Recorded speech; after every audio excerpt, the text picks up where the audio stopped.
career in radio and TV. Sam Tweed is currently national news person for Reach Media. Currently as a contributor, now Charlie Stone on the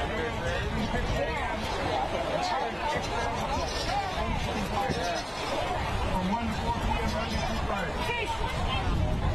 Because of her dedication to the community and lifetime activism outside of her career.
distributed equitably, restoring the voting rights of Americans who have paid their debt to society.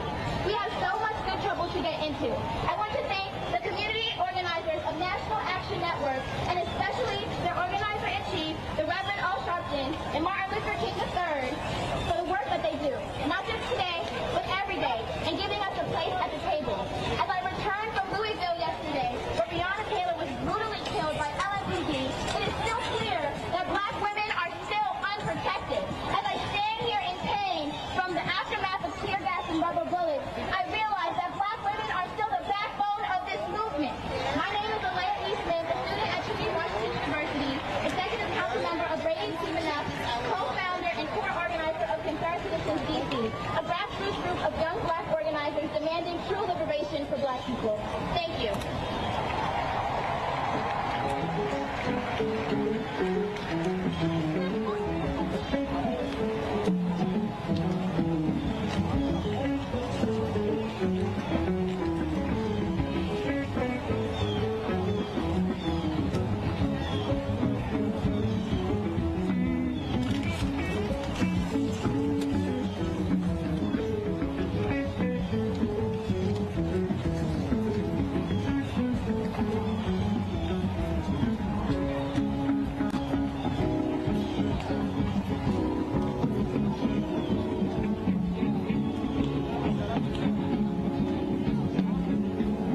run out there.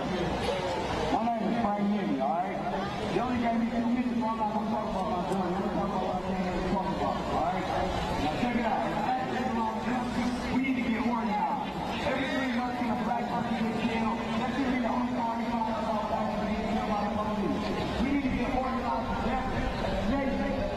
So we can go on each other whenever we need help. We need to demand that. This is negotiation. This is not a negotiation. I can't really demand that. I'm tired. Are y'all tired? My grandson is going to be working for the same show my granddaddy works for. This is a revolution, all right? We march 7 one time, 24 days to get here. That's what we need to do. All of y'all that came today, I know y'all been marching in y'all city. I know y'all been marching. Don't stop marching. We gonna organize because they don't expect that. We gonna come together because they don't expect that. We gonna demand change because they don't expect that. We're not gonna have our kids marching. This is it. We've been marching for the same stuff for 60 years. Black people shouldn't be marching for the same stuff Martin Luther King was marching for. I'm tired. I'm tired. And I'm tired of asking for justice. I just wanted to stop. We don't want justice. That's after a racist police do something to us. We need them out of the police. We need all these racist people gone. We need change. And we can get that by vote. Now, when we marched in 750 miles, everybody that came and chastised us, everybody that came with shotguns, everybody that came messing with us had Trump signs. Trump 2020. That's the new way that they exhibit racism in this country and hide behind it. So we got to vote Trump out of office, all right? So when it's time to vote, we going to vote. And if y'all see me up here, if you're an activist, stop me out there so we can organize. It's time. This is the revolution. This is the revolution.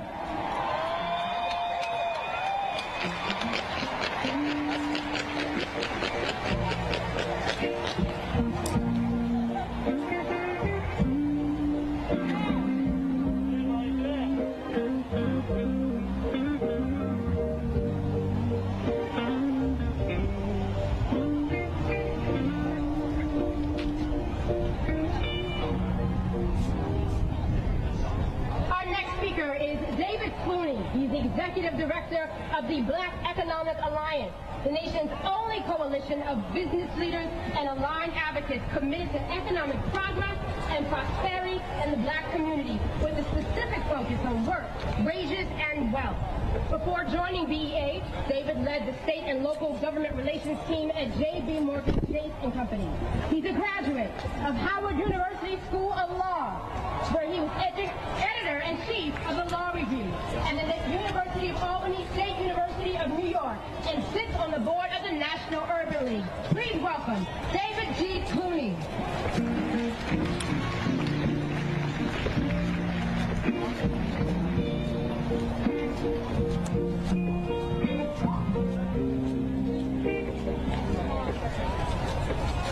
I'm David Clooney. I lead the Black Economic Alliance, a group of black business leaders and allies dedicated to improving work, wages, and wealth for black people. We know the 1963 March on Washington was a march for jobs and freedom. In over 50 years, the wealth gap between black and white Americans has not changed significantly. In fact, by some measures, it's even wider today. But we're at an inflection point. It may have taken 400 years plus 8 minutes and 46 seconds to get here, but there is an increasing recognition that systemic racism continues to oppress black people in every part of American life. So what do we do with this moment? Of course we need to continue to fight for social justice, but we also need to fight for economic justice from our elected leaders and in the business community. We need to fight for better work, wages, and wealth for black people. That's skills training for the future of work, closing the black-white pay gap, and building generational wealth for black families. Right now, we absolutely have to vote. Congress should pass the John Lewis Voting Rights Act to ensure free and fair elections. And just like we're showing up to march across America, we have to show up and vote. Over 40 states will allow early voting this year. So vote early if you can. Make a plan and make sure your vote is counted well before Election Day. We owe it to the civil rights giants who marched, bled, and died for us. We owe it to the families of countless black people lost to unchecked institutional racism. We owe it to America. to help her keep her promise to all of us. I am so inspired by the demand for justice that's emanating from every corner of America right now. We have to continue this march on every platform we have. In the streets, in the halls of Congress, in the corporate boardrooms, and with our vote, so we can finally achieve social and economic justice. Thank you.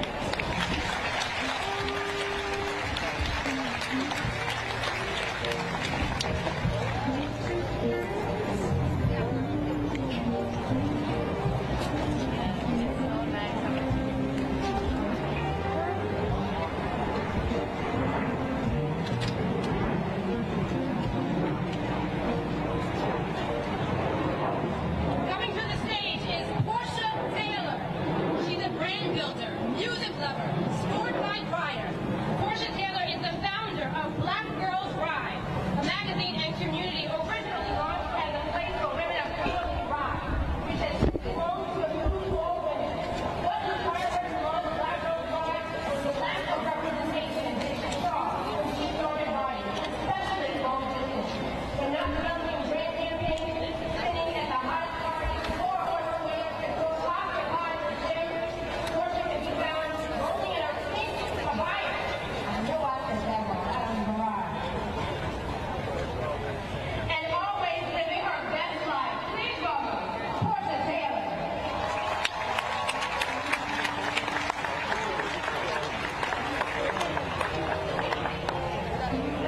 Good afternoon. I'm Portia Taylor, and I'm here as a representative of Black Girls Ride. More than a magazine, we are a movement of women passionate about motorsport. Over 100 women rode across America to be with you here today. We are our ancestors' wildest dreams. Women of color on ground fighting across the land of the free. We are your mothers, your grandmothers, your aunts, your sisters, and your daughters. Our ride started Monday in Long Beach, California. As we rode to the races, I thought about my soror, Sandra Bland, and how a simple traffic stop ended in her death. We all witnessed George Floyd's death as he cried for help. The heartbreaking death of Breonna Taylor as she slept in her home. And less than a week ago, Jacob Blake was shot 7 times in the back and terrorized. With each act of senseless violence, we feel a stirring in our collective soul. When a call for arms was issued, we knew it was time to mail up. We packed up our bikes and rode thousands of miles in protest against police brutality. We ride unapologetically for Black Lives, and we wave our forehead in support of all of the we ride to ensure the freedom of our future leaders. We've come a long way, but our journey is not over. In November, Black Girls Ride will hold our engines. We will lead the ride to the polls and fuel the ballot box of this nation to choose the leaders that will provide the unity our country desperately needs. We invite you to join in this and vote like your life depends on it.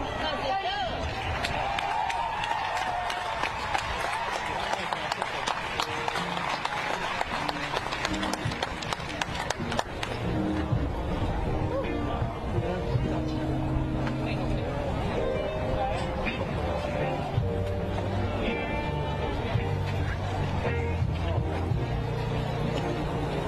Our next speaker really needs no introduction and stays on the front line. Congresswoman Ayanna Pressley. She's an activist, a legislator, a provider, and the first woman of color to be elected to Congress from the Commonwealth of Massachusetts. As a public servant, Congresswoman Pressley has fought to ensure that those closest to the pain are closest to the power, driving and informing policymaking. Prior to her being elected to Congress, she served on the Boston City Council for 8 years and was the first woman of color elected to the council in its 100-year history. Please welcome Congresswoman Ayanna Pressley.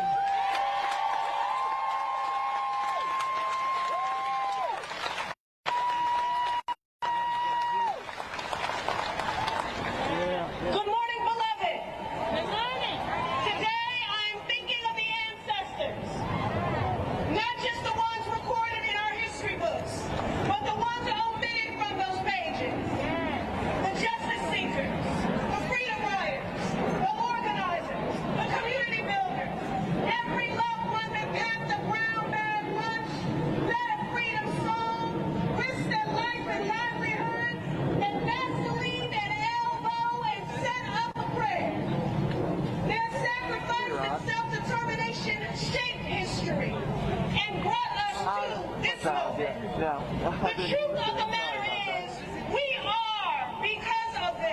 Yeah, I didn't mean to. We are black with a capital B. We are the manifestation of the movement.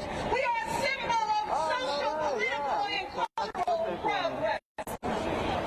If my granddaddy, the Reverend E. James Apple, he in my ear and said, "Granddaddy, make the play." And I institute that.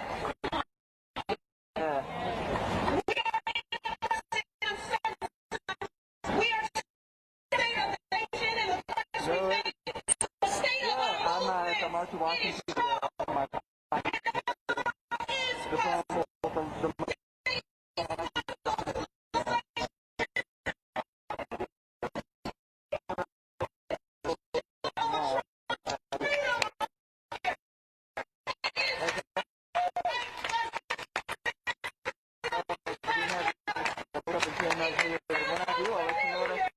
We will meet the moment. We will work towards healing, justice, and collective liberation like our lives depend on it, because they do. We will march on, clear in our conviction, rooted in our faith, grounded in our history, intentional as we build. Let me make it plain.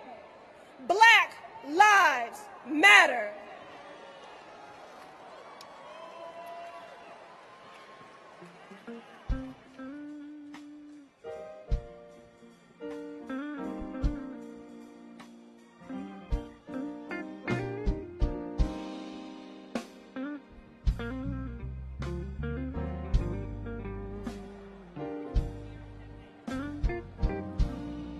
Our next speaker is Representative Adriano Espaillat.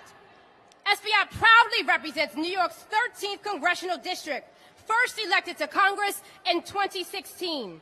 Espaillat is serving his second term in Congress, where he serves as a member of the influential U.S. House Foreign Affairs Committee, the House Committee on Transportation and Infrastructure, and the House Small Businesses Committee. Throughout his 10-year career in public service, the congressman has been a vocal advocate for protecting tenants, improving schools, and making serious, smart investments in economic development, job creation, environmental protection. Prior to coming to Congress, he served as a New York State Senator, during which he represented the neighborhoods of Marble Hill, Inwood, Washington Heights, Hamilton Heights, West Harlem, Upper West Side, Hell's Kitchen, Clinton, and Chelsea. Please welcome U.S. Representative Adriano Espaillat.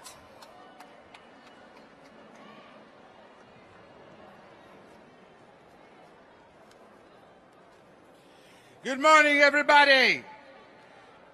Thank you, Reverend Al Sharpton. Thank you, National Action Network. Thank you all for being here on this great morning. I bring you greetings from Harlem, the capital of the African diaspora in the world. From East Harlem, the launching pad of the Latino experience in New York State.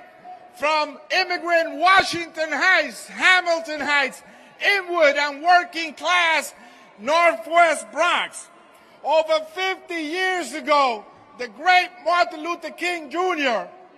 and John Lewis stood here and shared their dreams with all of you. Today, as the first formally undocumented member of Congress, I stand here with you today to say that yes, I am a man. That yes, we shall overcome. That yes, sí se puede. That yes, Black Lives Matter. And that yes, without no justice, there will be no peace. We come here today burying the scars and the wounds of 400 years of struggle, to say that whether your ancestors picked cotton or whether they cut sugarcane, we're all in the same boat right now. We must pass legislation to ensure that there is police reform. We must pass the pieces of legislation highlighted in the Harlem Manifesto against police brutality that are all included in the George Floyd Justice in Policing Act. Let's get rid of the chokehold. Let's get rid of the knee. We also must pass the John Lewis Voters' Rights Advancement Act to ensure that we all be able to vote. We must enact criminal justice reform. Let's do away with the death penalty. Let's do away with solitary confinement. Let's do away with mandatory minimums. I am a man. We shall overcome. Sí se puede. No justice, no peace, and Black Lives Matter. God bless you and keep the faith.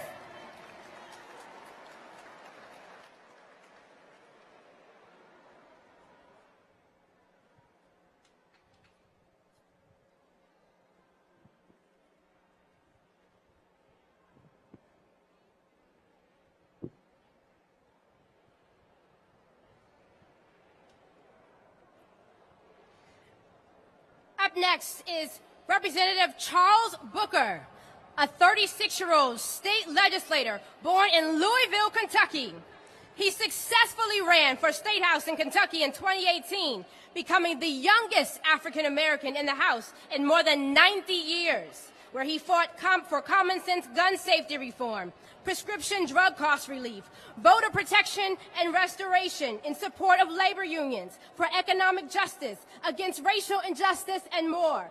Representative Booker recently founded Hood to the Holler, a 501c4 to capture the energy and infrastructure he built in his run to continue to build power, work on voter registration, and more, and to help positively transform our future. Please welcome Representative Charles Booker.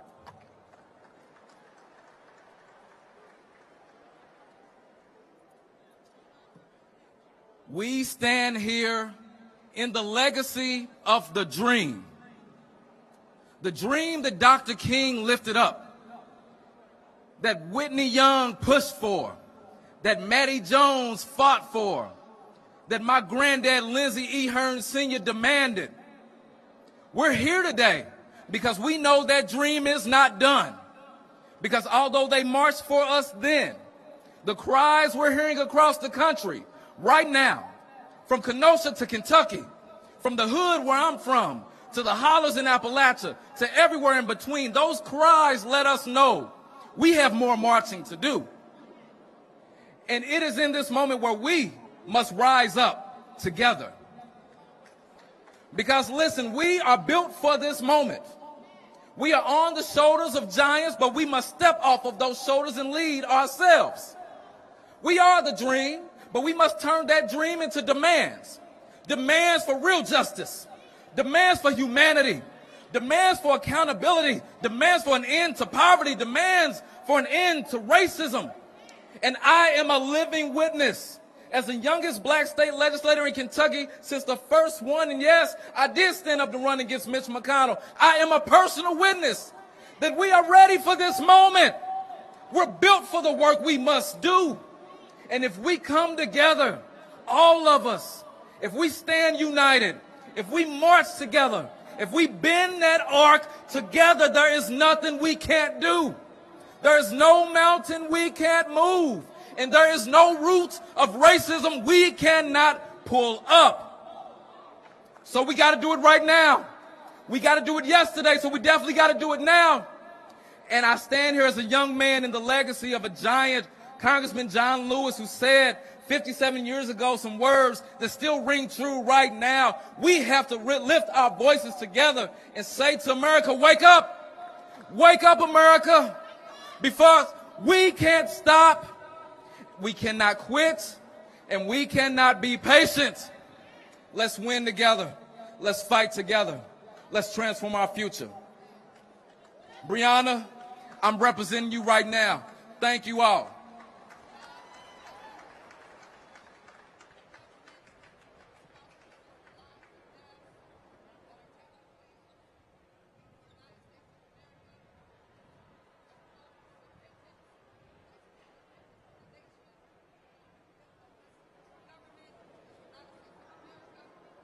Next, we have Tyleek McMillan. He serves as the National Director of Youth and College Engagement and is a policy advisor for the National Action Network. A recent graduate of North Carolina A&T State University, Tyleek is a proud member of Phi Beta Sigma fraternity, the Eta chapter, and hopes to one day serve as a legislator on the Hill. Please welcome Tyleek McMillan.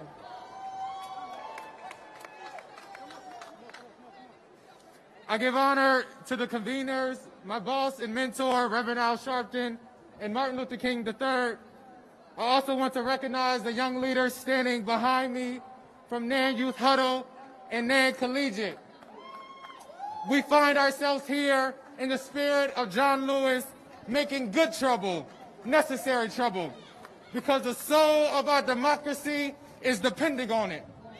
We're not here to ask for justice. We're not here to negotiate justice, but we are here to demand justice. Far too many times we have been cut out. Far too many times we have been budgeted out, counted out, resourced out. It's time for legislators to invest in education. It's time for legislators to invest in mental health services. It's time to invest in communities.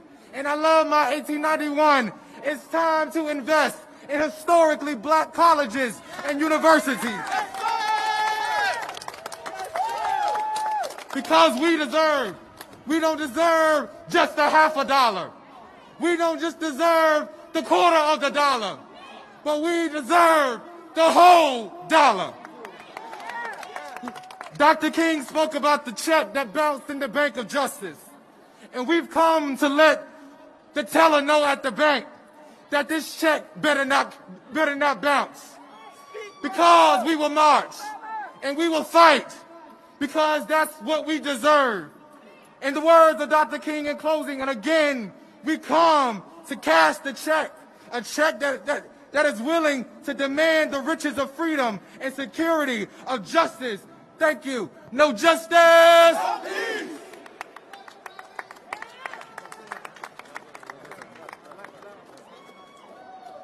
Great job.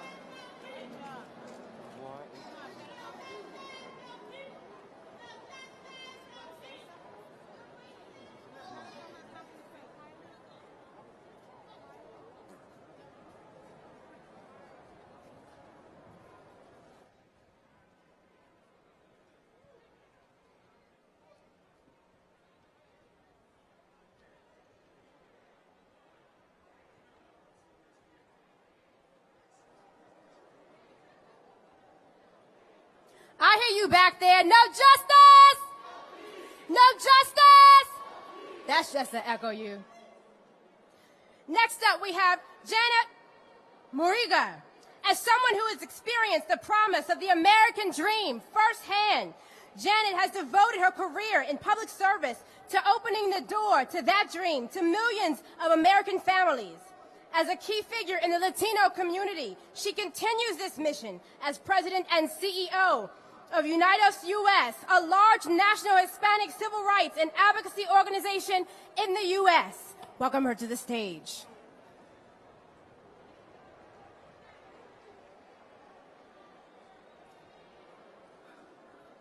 Hello, hola.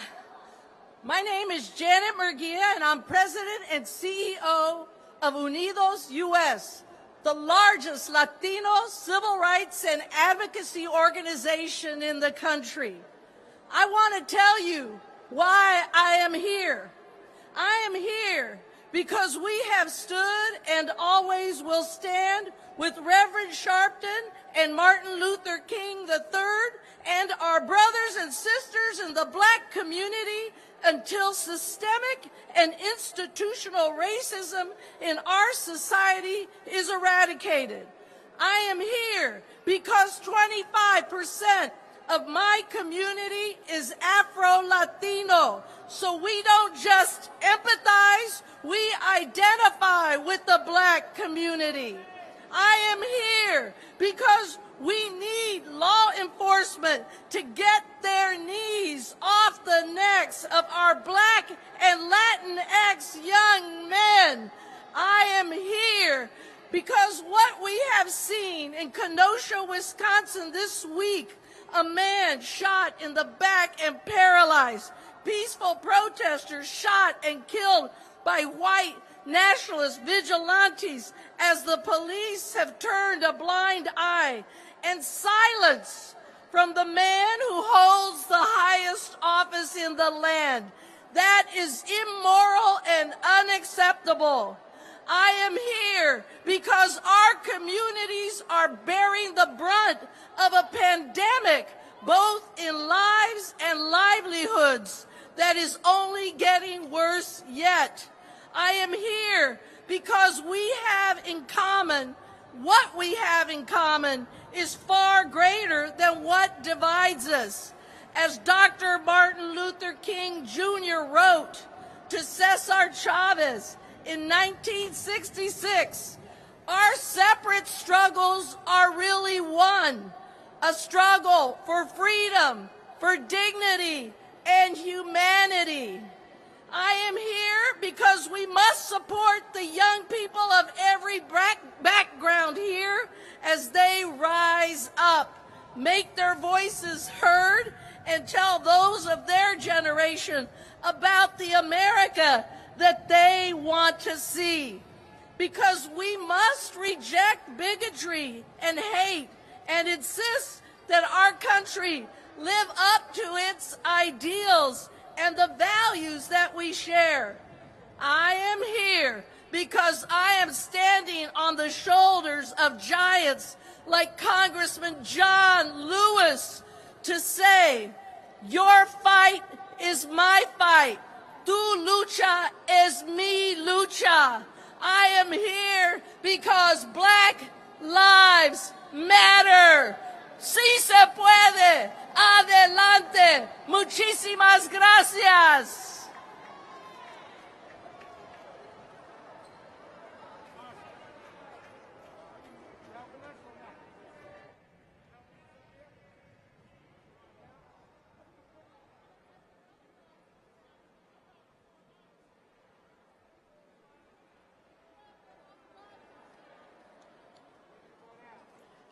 Up next, we have Reverend Dr.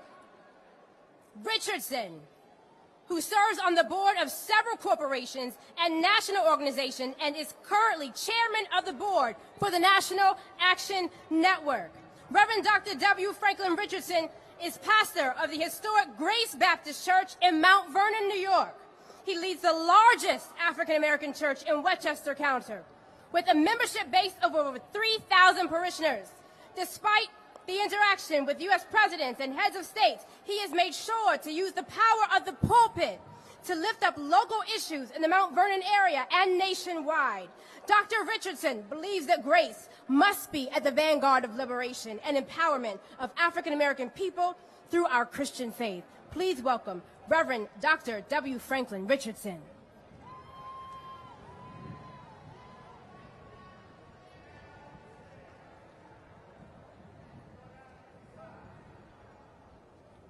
Good afternoon. Let's give ourselves a celebration. Look at how we've turned out in the midst of the pandemic, in the midst of all that's going on. This is important to us. We lay ourselves on the line because this is important. On behalf of the members of the board of National Action Network, I want to thank all of the various organizations who have collaborated with us to bring this to pass. We celebrate the great leadership of our President, Reverend Al Sharpton, and Martin Luther King III, having convened us together. But our coming together for the speeches and the rhetoric of the moment will be meaningless if we do not leave here and activate and get involved and fight the fight and vote and encourage those who are not. We are at a crossroads in American history. We're at the intersection of perish or promise. If we fail to deliver in November, we will perish. If we fail to bring out our votes, we will not enjoy what we have struggled from. We're at a moment when all that we have fought for, all that our forefathers and mothers have died for, is at risk of being lost. Blood that's been shed for our freedoms is on the line, and we cannot perish. We must stand up. We must fight. We must engage every resource that we have. We still believe in America's promise. Not only are we on the precipice of perishing, but we're on the precipice of realizing the promise. And the promise is a nation where every person, black or white, yellow, red, male, female, LBGT, every dimension of our humanity is in the promise of a great America. And so I challenge us all to believe in a better day, to make the sacrifices, to make sure we go back to our cities and knock on doors and call our friends, because this will be a sham if we fail to bring out the vote on November the 3rd. This will be mockery if we do not deliver ourselves to the polls. This will be a disgrace if we fail to engage our resources to deliver on our own behalf. And our forefathers and mothers who lay in the cemeteries will want to turn over in their graves if we fail to deliver in this moment and grasp what they fought for. God bless you. Let's go. Let's get this done. We're able. We're powerful. Use the UR code that's on the screen that talks about the Black Church 75, vote 75. All of us must be engaged. God bless you, and I look to see you in the near future at the victory celebration. God bless you.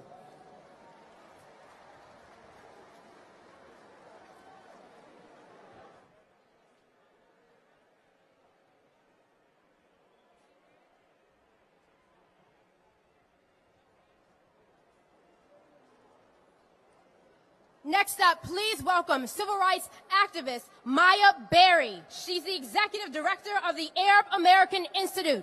Please welcome Maya Berry. You guys look amazing. Reverend Al Sharpton, Martin Luther King III, thank you for your leadership. To the National Action Network, thank you for convening us today. To the families who've lost loved ones to racist violence, I am so sorry for the pain you have been forced to endure. I'm humbled to stand and march alongside you today and every day. My name is Maya Berry, and I'm the executive director of the Arab American Institute. On behalf of 3.7 million Arab Americans across the country, I stand here today with you in defense of Black lives. We do so because it is right, and regrettably, because it is necessary to declare that Black lives matter. We do so because we understand that until the killing of Black men, women, and children stops, until systematic racism and anti-Blackness is addressed, the America we all desire cannot be realized. For each life taken, each family destroyed, each neighborhood brutally patrolled, and for each protester taking to the streets to demand that all this stop, targeted by the same system of policing, justice will not be served by reforming tactics or trainings. Here's a simple truth. It's been 168 days since Breonna Taylor was killed in her own home. No charges have been filed. The system is not broken. It is working as it was designed, and we must change it. Today, we must recommit to defend Black lives, to end police brutality, and the racist system that upholds it. We must recommit to fight voter suppression and the impact of a politicized decennial census like we have never seen.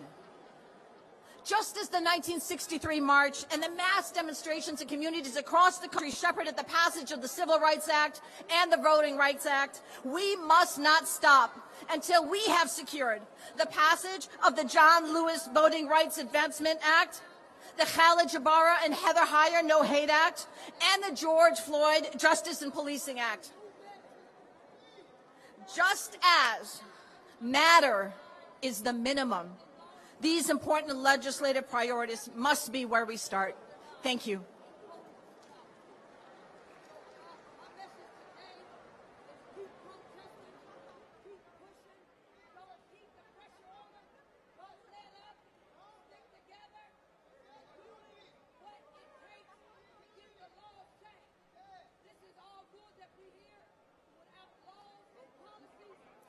Please welcome to the stage Dr. Jamal Bryant.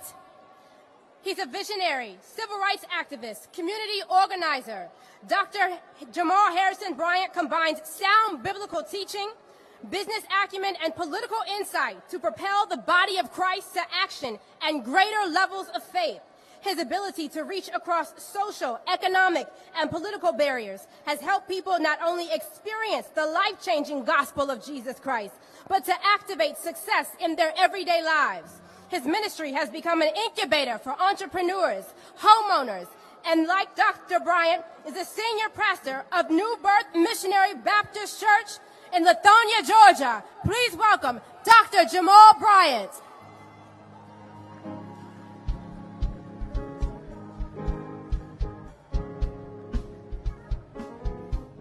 To our convener, organizer, and visionary, the man who God has anointed for this hour, Reverend Al Sharpton, we thank him for his courage and for his faith and for his distinction, as well as his commitment to civil rights down through the years. Brothers and sisters, not since 44 BC, when Marcus Aurelius Junius Brutus led 59 accomplices to stab Julius Caesar in the back, has there been such a heinous crime as the slaying of Jacob Blake. 7 times they shot him in the back. And today, while it is that you stand, Jacob finds himself paralyzed from the waist down. Not from these steps, but Dr. King said that we as a people should not find ourselves caught in the paralysis of analysis. In other words, our coming together is in vain if we just talk about the problems, but don't chart a course towards the solution. It's Harriet Tubman who said, "I freed thousands of slaves, but I would have freed hundreds more had they known they were slaves." I only thought about that when I saw the slaves on TV this week endorsing Donald Trump. I said, if only they knew they were slaves, they could have been rendered free. We cannot remain paralyzed. We can't be paralyzed wondering whether or not we're going to support the very first black female vice president in the United States.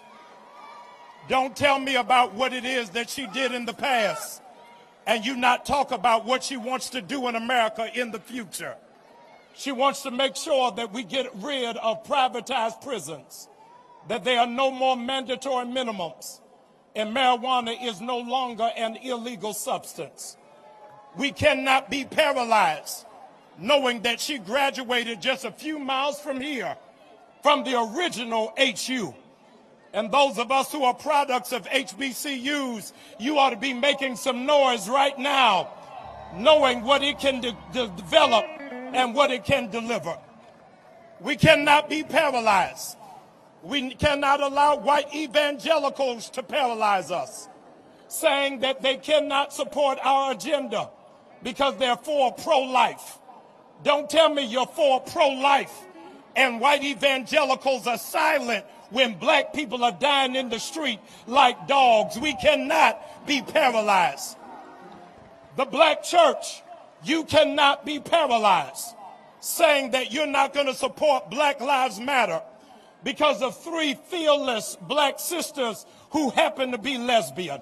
We've got to love our LGBTQ community, realizing that those are our sons and those are our daughters. We cannot be paralyzed. We cannot be paralyzed into believing Mr. Jones' water is colder. This is the time where we've got to support black businesses, because too many of them are closing down because of COVID-19. Not because they don't have adequate service, but because they don't have adequate support. But what America has to know about the tenacity of black people is that even when you render us paralyzed, we still know how to crawl. And on November 3rd, no matter what you do, we gonna crawl to the polls. If you take away the mailbox, we still gonna crawl. You take away the polling stations away from our community, we still gonna crawl. We gonna sing the original gangster rap music. Before I be a slave, I'll be buried in my grave and go on to my Lord and be free. We still gonna crawl. There is something about us that understands that we stand today with our brother Jacob, realizing that even if we find ourselves paralyzed and you force us to crawl, we are like butterflies, because butterflies only have 2 options. They crawl and then they fly. And we understand in this hour, this is the hour for black people to fly. Maya Angelou said, you can write me down in history with your bitter, twisted lies. But still like dust, we rise, we rise, we rise. And if you don't know Maya Angelou, the least you can do is loan the Migos. And black people from here until November 3rd, we gotta walk it like we talk it. We gotta keep moving until our generation takes the baton, changes the country, and makes America great for the very first time. Black people, rise up and accomplish what you will.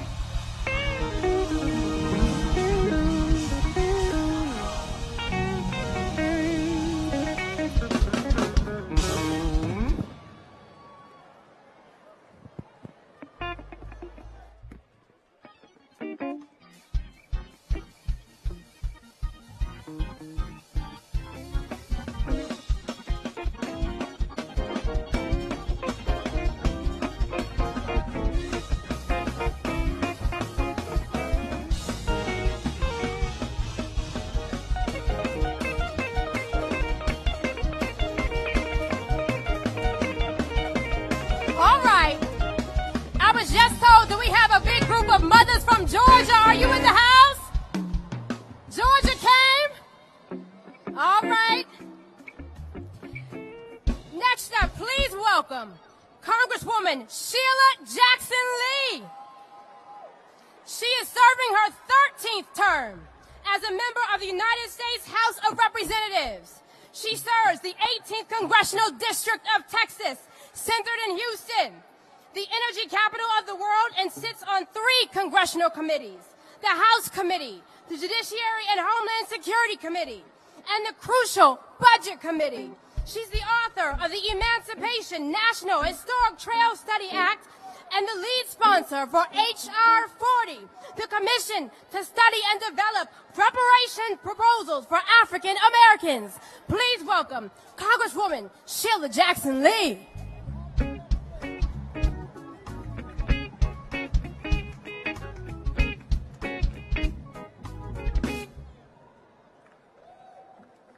I am a black mother who happens to be a congresswoman.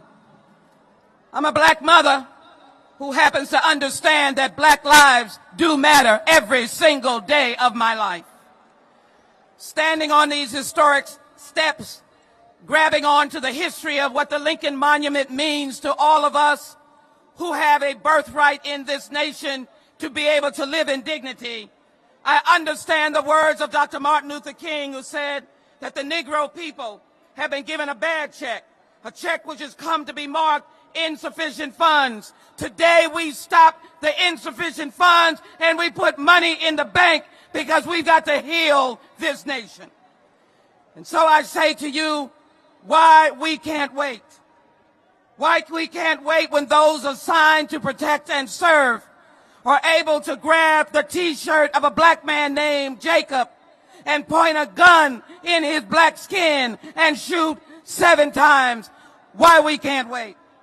Why we can't wait when those who are assigned to protect and serve can take Big Floyd, put a knee on his neck and say, I can't breathe.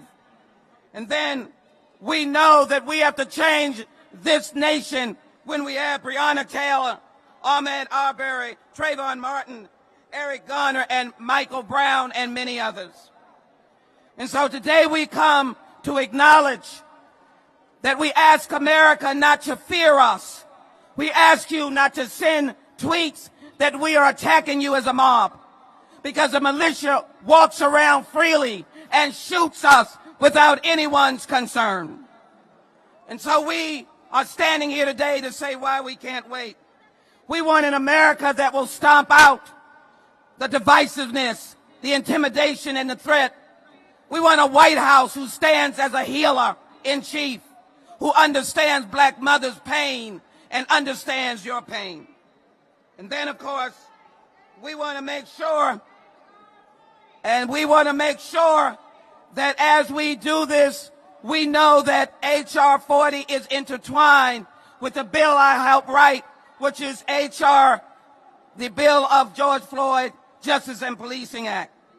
And so here we are today asking the question, how did this happen? Because of institutional racism.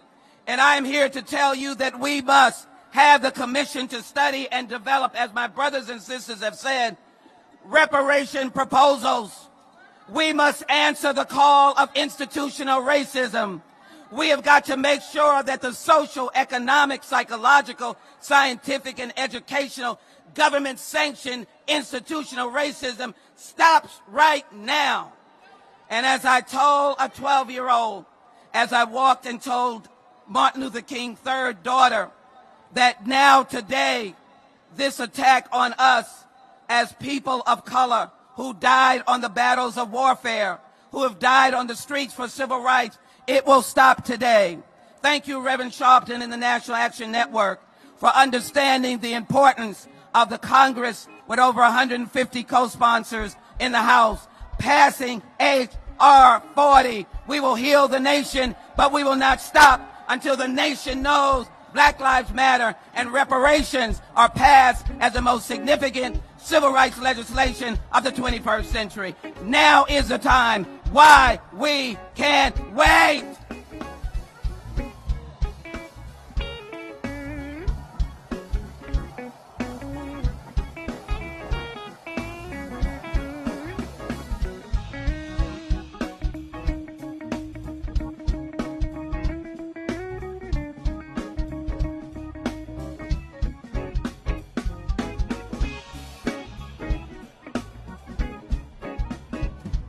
Reparations now. Let's hear it for Congresswoman Sheila Jackson Lee. Reparations now. Our next speaker from Ohio is a powerhouse who stands with the people, serving as vice chair of the Congressional Black Caucus and first ever chair of the Diversity and Inclusion Subcommittee. A sought-after public speaker and previously recognized as one of Ebony Magazine's 150 most powerful African Americans in the United States. She has written 93 pieces of legislation and co-sponsored over 1,600 bills. She is calling on Congress to recognize racism as a national crisis. And we got a Delta up here now, Delta Sigma Theta sorority. We have a lot of AKAs. Any Deltas here? And she's also a member of the Lynx. Please welcome Congresswoman Joyce Beatty. Hey, good to see you. Thank you, thank you. I am am joined by members of the powerful Congressional Black Caucus. We are here today because people died and were denied civil and economic rights. We are here today because 57 years ago, people marched for jobs and freedom and stood here with members of Congress and Martin Luther King. We are here today because George Floyd had a knee on his neck. 8 minutes, 46 seconds. Black Lives Matter. We are here, and I stand representing the Congressional Black Caucus, 54 members strong, who understand silence is not an option because black people face a symbolic chokehold every time we walk, speak up, shop, jog, drive, and yes, breathe. So we must tear down the walls of injustice. I am standing here and saying, as Martin Luther King Jr. said, in America, a riot is the language of unheard people. And what is it that America has failed to hear? Promises and freedom and justice for all. Say their names: Ahmaud, Breonna, George, Jacob, and the list goes on. Black Lives Matter. So let us pass the George Ford Justice in Policing Act.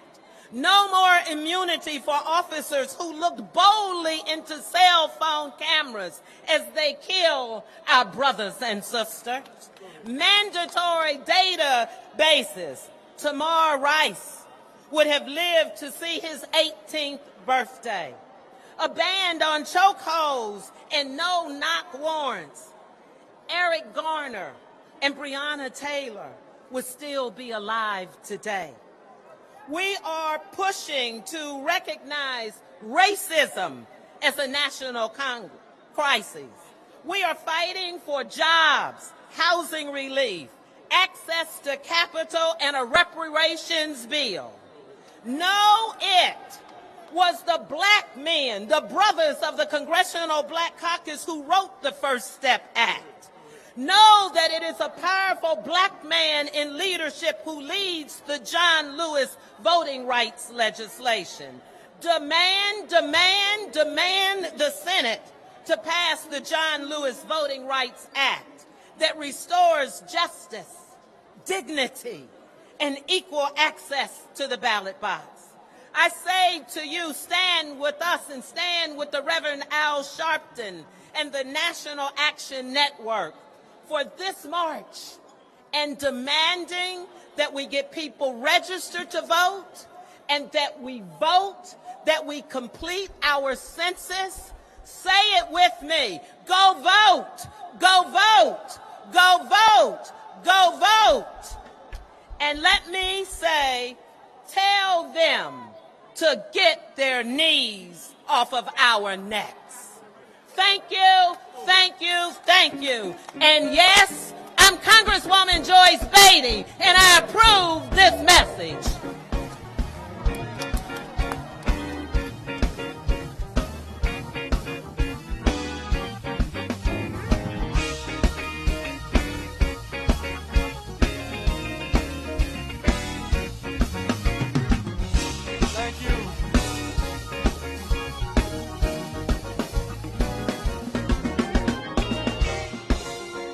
Thank you to Congresswoman Beatty. As we said before, going back to 1963, organized labor has been a part of this. Here is the president of the 1.7 million member American Federation of Teachers, AFL-CIO, which represents teachers, paraprofessionals, school-related personnel, higher education faculty and staff, nurses, and other healthcare professionals, local, state, and federal government employees, and early childhood educators. Please welcome the president of the American Federation of Teachers, Randi Weingarten, and she'll be joined on stage by Everett Kelly of the American Federation of Government Employees, and our brother Ken from the International Union, Ken Rickmadian of the International Union of Painters and Allied Trades. You all welcome them as they come. Organized labor, y'all. Give them a round of applause. Okay, first.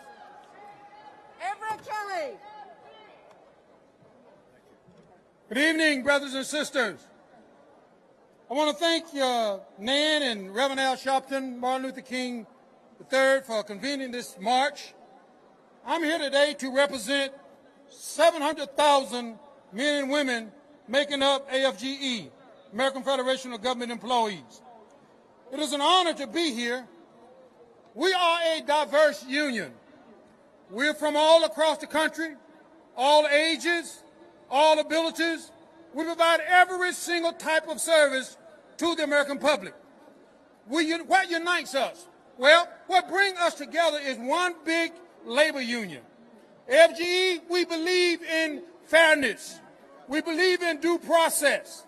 FGE believes that every American deserves a good job and every American deserves decent pay and full benefits. Every single person deserves that. FGE believes in universal health care. We believe in universal housing, universal education, universal and equal justice under the law. We believe in the VA system, Social Security, and all the programs of the federal government that make people live better. We believe that the government should be a force for good, that the government should protect us and not scare us, not suppress us. So we are here today to let you know that we will stand with you. Can we do this together? Can we do this together? If we can do this together, let me hear you say together. When I was a little boy, I used to hear my grandmother say that I don't feel no ways tired. I didn't understand it then, but I sure understand it now. I don't feel tired. I'm ready to march. I'm ready to move. I'm ready to make a difference. Let's change this country. Thank you. Henrik Median from IUPAT. IUPAT's in the house? Where you at?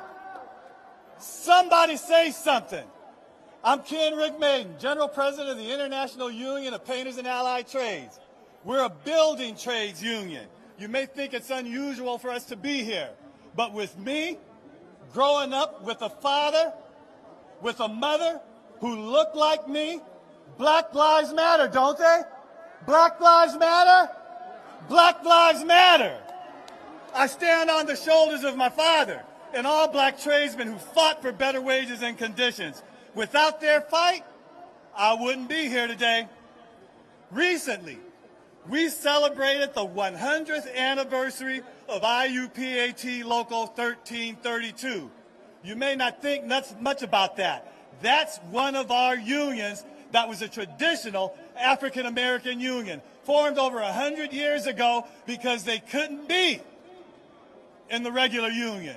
But 100 years later, still up and fighting and a part of our organization.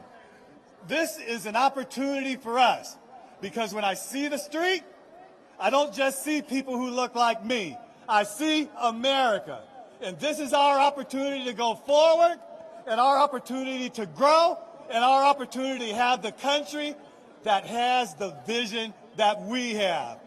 All lives matter, but Black Lives Matter on top. Black Lives Matter first. Somebody say it, it's easy. Black Lives Matter. 7 bullets in a man's back at point range. A knee pressed into a man's neck for 8 minutes. How much pain must black people endure? When will justice prevail? When is enough enough? There is pain in this country, in Louisiana and Texas, after another hurricane, in California, in the midst of raging fires, across the country, Donald Trump, with 180,000 people dead from COVID.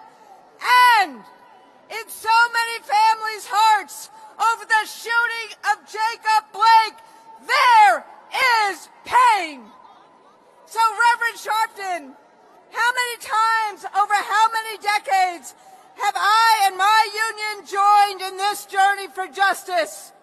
The 63 March started as a labor march for jobs and justice.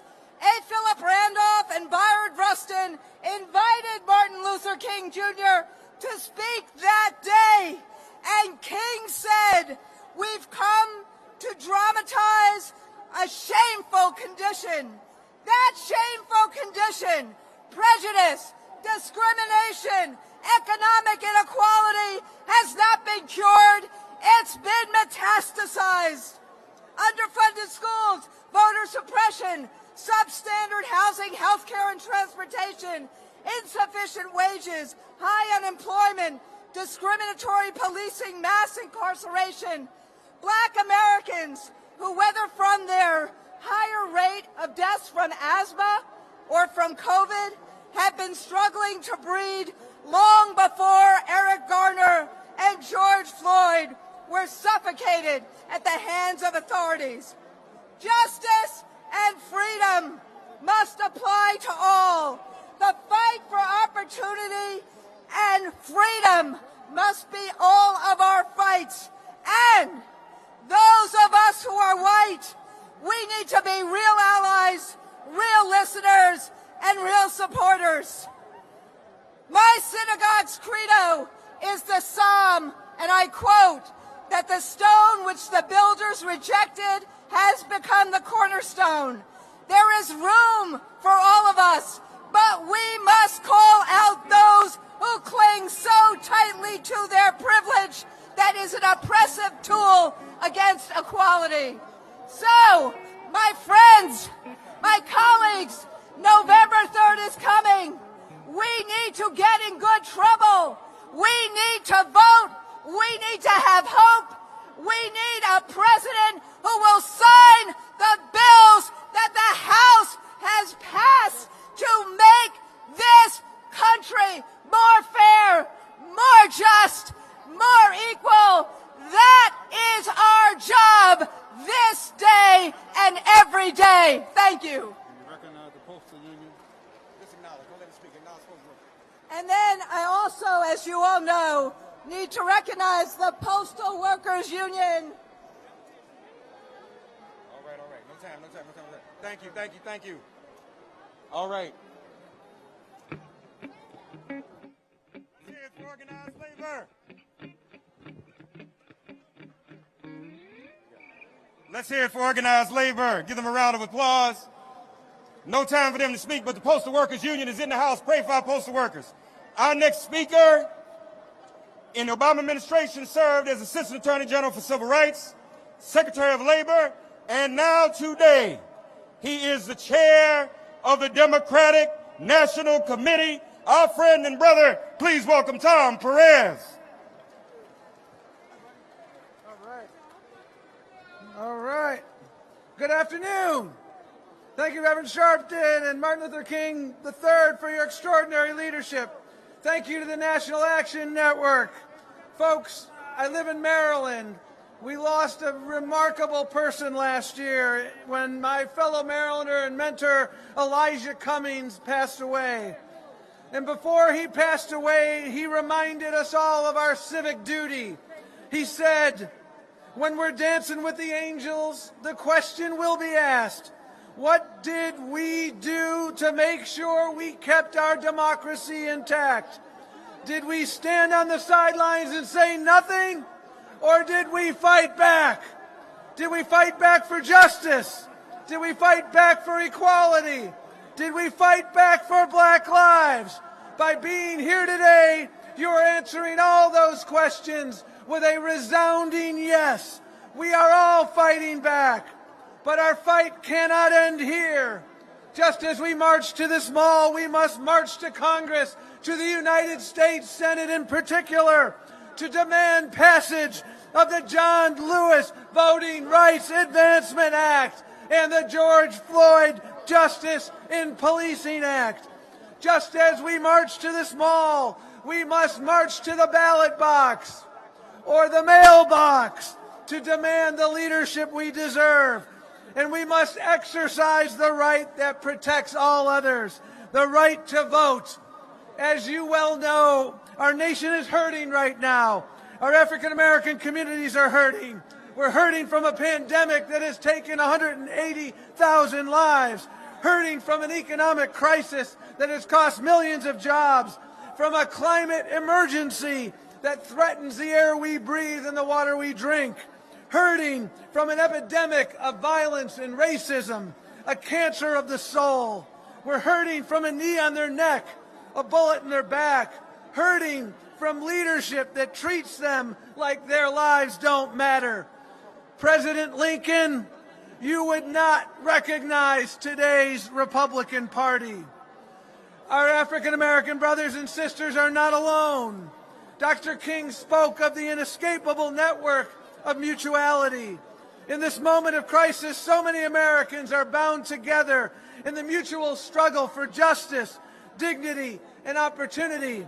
From the Native American tribes confronting the scourge of COVID and the delay of their stimulus funding, to Latinx children being separated from their parents at the border, to Asian Americans facing hate-fueled attacks, to working families across this country struggling with poverty. We can change all of this. With the right leadership, we can heal our wounds. We can turn hardship into hope, despair into dreams. We can advance racial equality and restore the soul of our nation. But only if we do it together. Movements are built by the many, not the few. They're built by the hard and unglamorous work of grassroots organizing. They're built, in the words of the late, great Julian Bond, by the marchers whose feet have grown tired, whose voices have gone hoarse, whose shirts have stained with sweat and dirt and blood. John Lewis, as you know, left us with these marching orders. So go to iwillvote.com, iwillvote.com, check your registration status. Tell your friends, family, and neighbors to make a plan to vote. Remember, November 3rd is the last day to vote, but it's not the first day to vote. Make a plan. Get out there. Do not let your voice go unheard. Do not let your voice go uncounted. This is the most important election of our lifetime. And make no mistake, you have the power to decide the outcome. Thank you very much. Today, we commemorate the 57th anniversary of the historic March on Washington for Jobs and Freedom. I was born into an activist family with my parents, my aunts and uncles pushing me in a stroller through Bay Area streets marching for justice in the years following the March on Washington. This moment is a reminder that we must always honor the sacrifice of the leaders who made that march happen. From the names we know, like Randolph and Farmer, Young and King, to everyone who worked behind the scenes and sacrificed quietly but profoundly, far from the lights of history. I have to believe that if they were with us today, they would share in our anger and frustration as we continue to see black men and women slain in our streets and left behind by an economy and justice system that have too often denied black folks our dignity and rights. They would share our anger and pain, but no doubt they would turn it into fuel. They would be lacing up their shoes, locking arms, and continuing right alongside us to continue in this ongoing fight for justice. Thankfully, we don't have to wonder if we are making them proud, because a giant from that march and the civil rights era of that day, John Lewis, he lived to tell us how we're doing. In his parting essay, he wrote to all of us who hope to carry his legacy, quote, "In the last days and hours of my life, you inspired me. You filled me with hope about the next chapter of the great American story when you used your power to make a difference in our society." For Congressman Lewis, the brutal murder of Emmett Till is what shook loose the activist inside him. It was the start of a lifelong journey toward service and driving change, the same journey that countless young leaders are building upon as we speak. As John put it, Emmett Till was my George Floyd. He was my Rayshard Brooks, Sandra Bland, and Breonna Taylor. The road ahead, it is not going to be easy. But if we work together to challenge every instinct our nation has to return to the status quo and combine the wisdom of longtime warriors for justice with the creative energy of the young leaders today, we have an opportunity to make history right here and right now. So thank you so much for inviting me to celebrate with you. Let's march on in the name of our ancestors and in the name of our children and grandchildren. Thank you. Let's hear it for Senator Kamala Harris. Our next speaker is one of the legacy original organizations that was here in 1963 in the person of Whitney Young. Please welcome the former mayor of New Orleans, the president and CEO of the National Urban League, Mark Morrell. Black Lives Matter. I want to thank Reverend Al Sharpton and the National Action Network, my friend and brother, as well as Martin Luther King III, for assembling us here on August 28th in the year 2020. In 1963, courageous men and women descended on this site, led by 6 legacy civil rights organizations, including the National Urban League. At that time, the National Urban League was led by one of the great Americans of the 20th century, Whitney M. Young, Jr. He stated from this very place at that time and on that day, on August 28, 1963, that our civil rights, our voting rights, our rights to human dignity were not negotiable. We have come back on August 28th in the year of 2020, in this 21st century, to say today that our fight for racial justice is not negotiable. We're here today to say that transforming our criminal justice system and purging it of mass incarceration and systemic racism is not negotiable. That protecting our sacred right to vote from suppressors, be they legislators, be they presidents, be they Russians, is not negotiable. That defending our right to a living wage so that every American can live in dignity is not negotiable. That dislodging structural racism that infects every institution in American life is not negotiable. That equitably funding all of our schools so all of our children can learn, and providing them with computers and broadband connectivity, and they can live and thrive with their God-given talents is not negotiable. That a fair and accurate census so that all of us are counted in accordance with the Constitution is not in 2020 negotiable. That eliminating the structural and shameful disparate impact of COVID-19 in 2020 is not negotiable. That reforming police, both police policies and police culture, and reallocating funding to summer jobs for youth, to mental health services, to homeless services, and to end the violence against our black men is not negotiable. Hands up. I can't breathe. Hands up. Don't shoot. In 1963, when they gathered on this site, brothers and sisters, just a few weeks before they gathered, that great civil rights leader, Medgar Evers, was assassinated on the front lawn of his home in Jackson, Mississippi.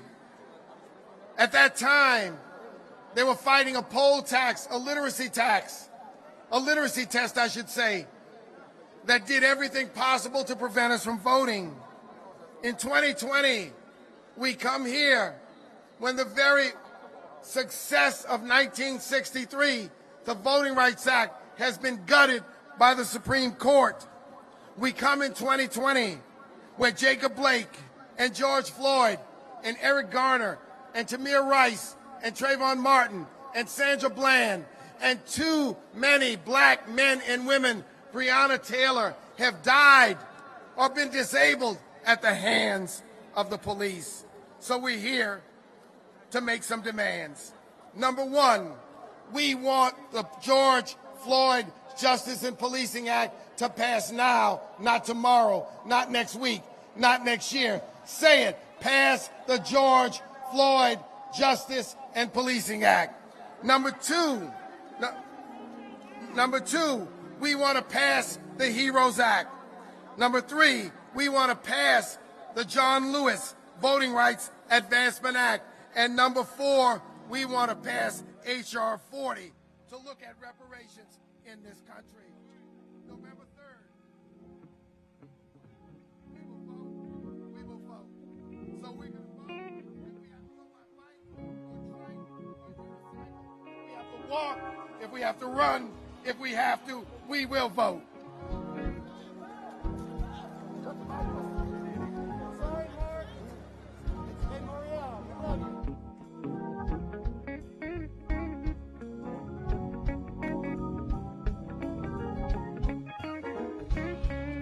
Let's hear it for our brother Mark Morial of the Urban League, NUL.org. All right. Here to introduce the man who is the namesake of the person who spoke here August 28, 1963. Here to introduce one of our men of the hour, Martin Luther King III, is none other than the congressman representing the 9th Congressional District of Texas, Congressman Al Green.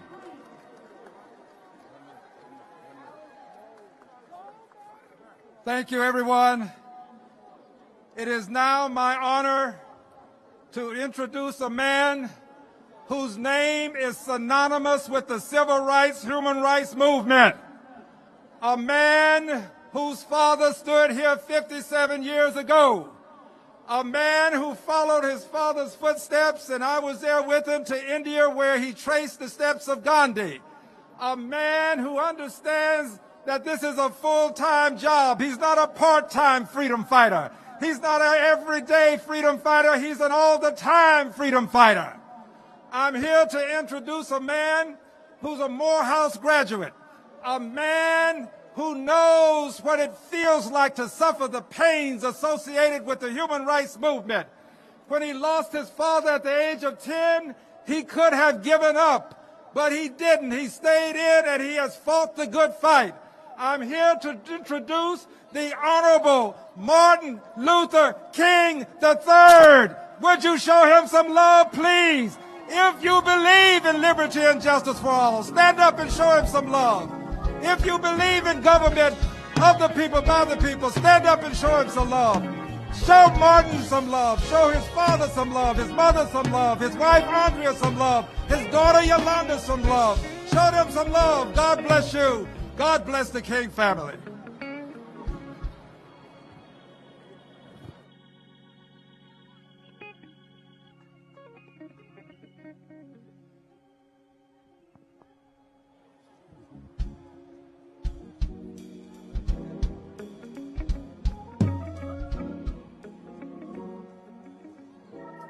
Good afternoon.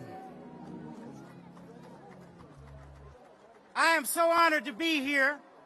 But before I say something, I want you to hear from the future of our nation, the only granddaughter of Martin Luther King Jr. and Coretta Scott King, my daughter and Andrea's daughter, Yolanda Renee King.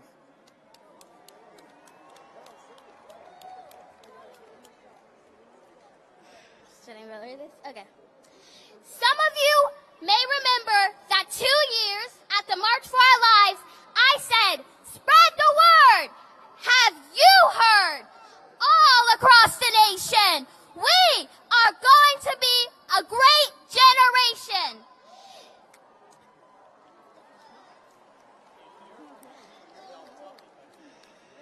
That was in 2018. I didn't know what would hit us in 2020.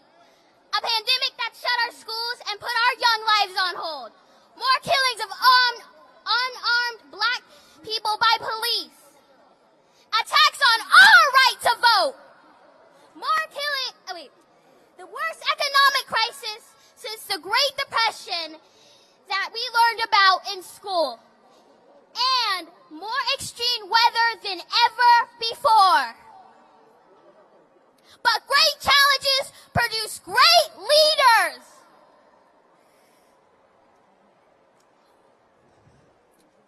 We have mastered the selfie and TikToks. Now we must master ourselves. Less than a year before he was assassinated, my grandfather predicted this very moment. He said that we were moving into a new phase of the struggle. The first phase was the civil rights, and the new phase is genuine equality. Genuine equality is why we are here today and why people are coming together all across the world, from New Zealand to New Jersey.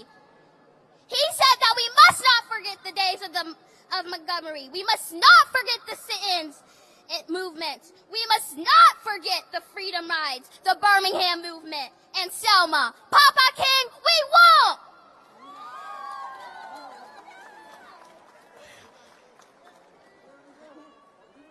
My generation has already taken to the streets peacefully and with masks and socially distanced to protest racism. And I want to ask the young people here to join me in pledging that we have only just begun to fight and that we will be the generation that moves from me to we. We are going to be the generation that dismantles systemic racism once and for all, now and forever. We are going to be the generation that calls a halt to police brutality and gun violence once and for all, now and forever. We are going to be the generation that reserves climate change and saves our planet once and for all, now and forever. And we are going to be the generation that ends poverty here in America, the wealthiest nation on earth, once and for all, now and forever.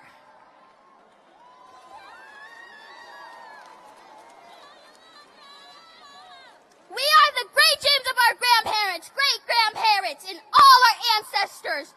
We stand and march for love, and we will fulfill my grandfather's dream. So, show me what democracy looks like. This is what democracy looks like. Show me what democracy looks like. This is what democracy looks like. Show me what democracy looks like. This is what democracy looks like. One last time. Show me what democracy looks like. This is what democracy looks like. Okay, then let's show them.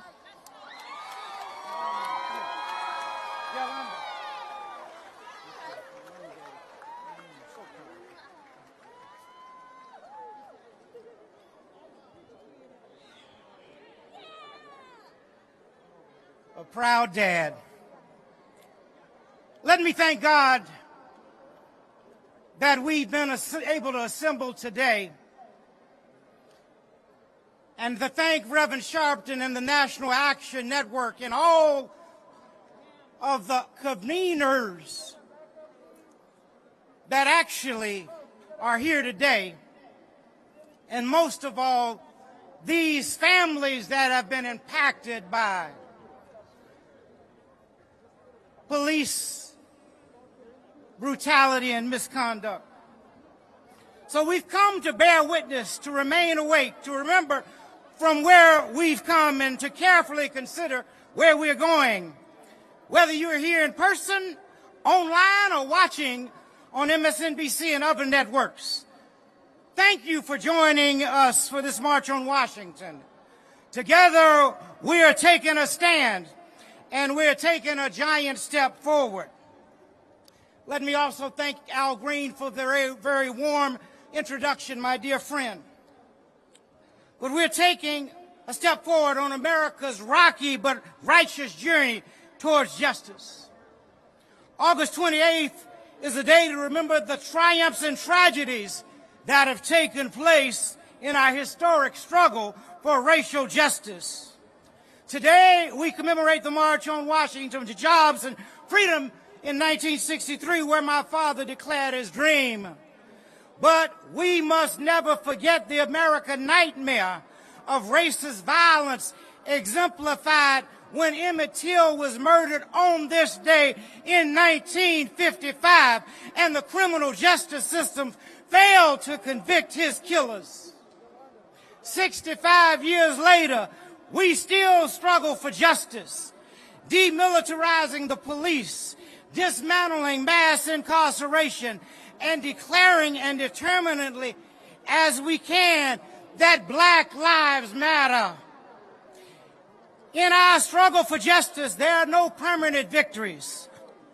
For on this day, 12 years ago, I was honored to address the Democratic National Convention in Denver.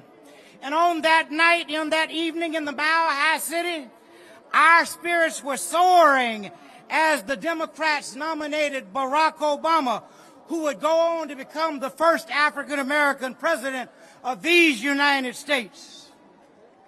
But the progress we celebrated then is imperiled yet again. And now we must march to the ballot box and the mailboxes to defend the freedoms that earlier generations worked so hard to win. In so many ways, we stand together today in the symbolic shadow of history. But we are making history together right now. We're marching with the largest and most active multi-generational, multiracial movement for civil rights since the 1960s. From high school students to senior citizens, Black as well as white, Latino, Asian American, Native American, Pacific Islanders, Americans are marching together, many for the first time, and we're demanding real, lasting, structural change. We are marching together for time-honored goals and in timely ways. We are courageous, but conscious of our health. We are socially distant, but spiritually united. We are masking our faces, but not our faith in freedom. And we are taking our struggle to the streets and to social media. The nation has never seen such a mighty movement, a modern-day incarnation of what my father called the coalition of conscience. And if we move forward with purpose and passion, we will complete the work so boldly began in the 1960s. We're marching to overcome what my father called were the triple evils of poverty, racism, and violence. And today, those evils have exacerbated 4 major challenges that currently face our country. First, COVID-19 tragically has killed more than 175,000 Americans, disproportionately African American, Latino, and low-income people in every background. Second, more than 30 million Americans are unemployed again, disproportionately people of color. COVID-19 has laid bare the structural and racial inequalities in our economy that kept too many people trapped in the debt and poverty. Third, police brutality and gun violence are killing so many unarmed African Americans. Today, we march with their families and we say their names. George Floyd, Boham Jean, Breonna Taylor, Eric Garner, Michael Brown, Tamir Rice, Yusef Richardson, Terrence Crutcher, Trayvon Martin, Ahmaud Arbery, Elijah McClain, and so many others. And fourth, our voting rights are under attack. We must vigorously defend our right to vote because those rights were paid for with the blood of those lynched for seeking to exercise their constitutional rights. They were paid for with the blood of civil rights workers such as Sammy Young Jr., Goodman, Swerney, and Cheney, Jimmy Lee Jackson, Viola Liuzzo, James Reed. Those rights were paid for through the sacrifices made by heroes such as C.T. Vivian, Fannie Lou Hamer, Hosea Williams, and John Lewis. But since the United States Senate has failed to renew the Voting Rights Act, we have had to overcome a whole new trick bags of tactics to suppress our votes, discriminatory voter ID requirements, cutbacks in early voting and vote by mail, voter purges targeting those who have missed several elections, and disenfranchising those who have served their time and paid their debt to the society. And now COVID-19 is making it dangerous, even deadly, to stand in line at polling places. We shouldn't have to risk our lives to cast our votes. We need to be able to do what President Trump does, vote safely by mail. But now we are struggling to overcome the dismantling of the U.S. Postal Service for the express purpose of suppressing our vote. With all these threats to our lives and liberties, our challenge is to use this moment to expand this movement, a movement that not only raises its voice, but casts its votes, pursues its vision, and makes lasting change. The scripture says, where there is no vision, the people perish. Our vision is best expressed by a phrase we must never forget. That is the beloved community. With those words, my father, John Lewis, Ella Baker, Rosa Parks, and so many other historic women and men envision an America whose dramatic practice is as good as its promise. An America where the triple evils of poverty, racism, and violence will be replaced by peace, justice, and shared abundance, and where hate and fear finally give way to help and love. To achieve that America, we need to raise our voices and cast our votes. Over the weeks ahead, culminating on Election Day, we need to vote as if our lives and our livelihoods, our liberties depend on it, because they do. No person, no people are more keenly aware of the risk of disenfranchisement than those who've suffered from it. There's a knee upon the neck of democracy, and our nation can only live so long without the oxygen of freedom. The strength must be exercised by more than rhetoric and more than marching. The simple challenge before us is that everyone can cast a ballot, and everyone who can must cast a ballot.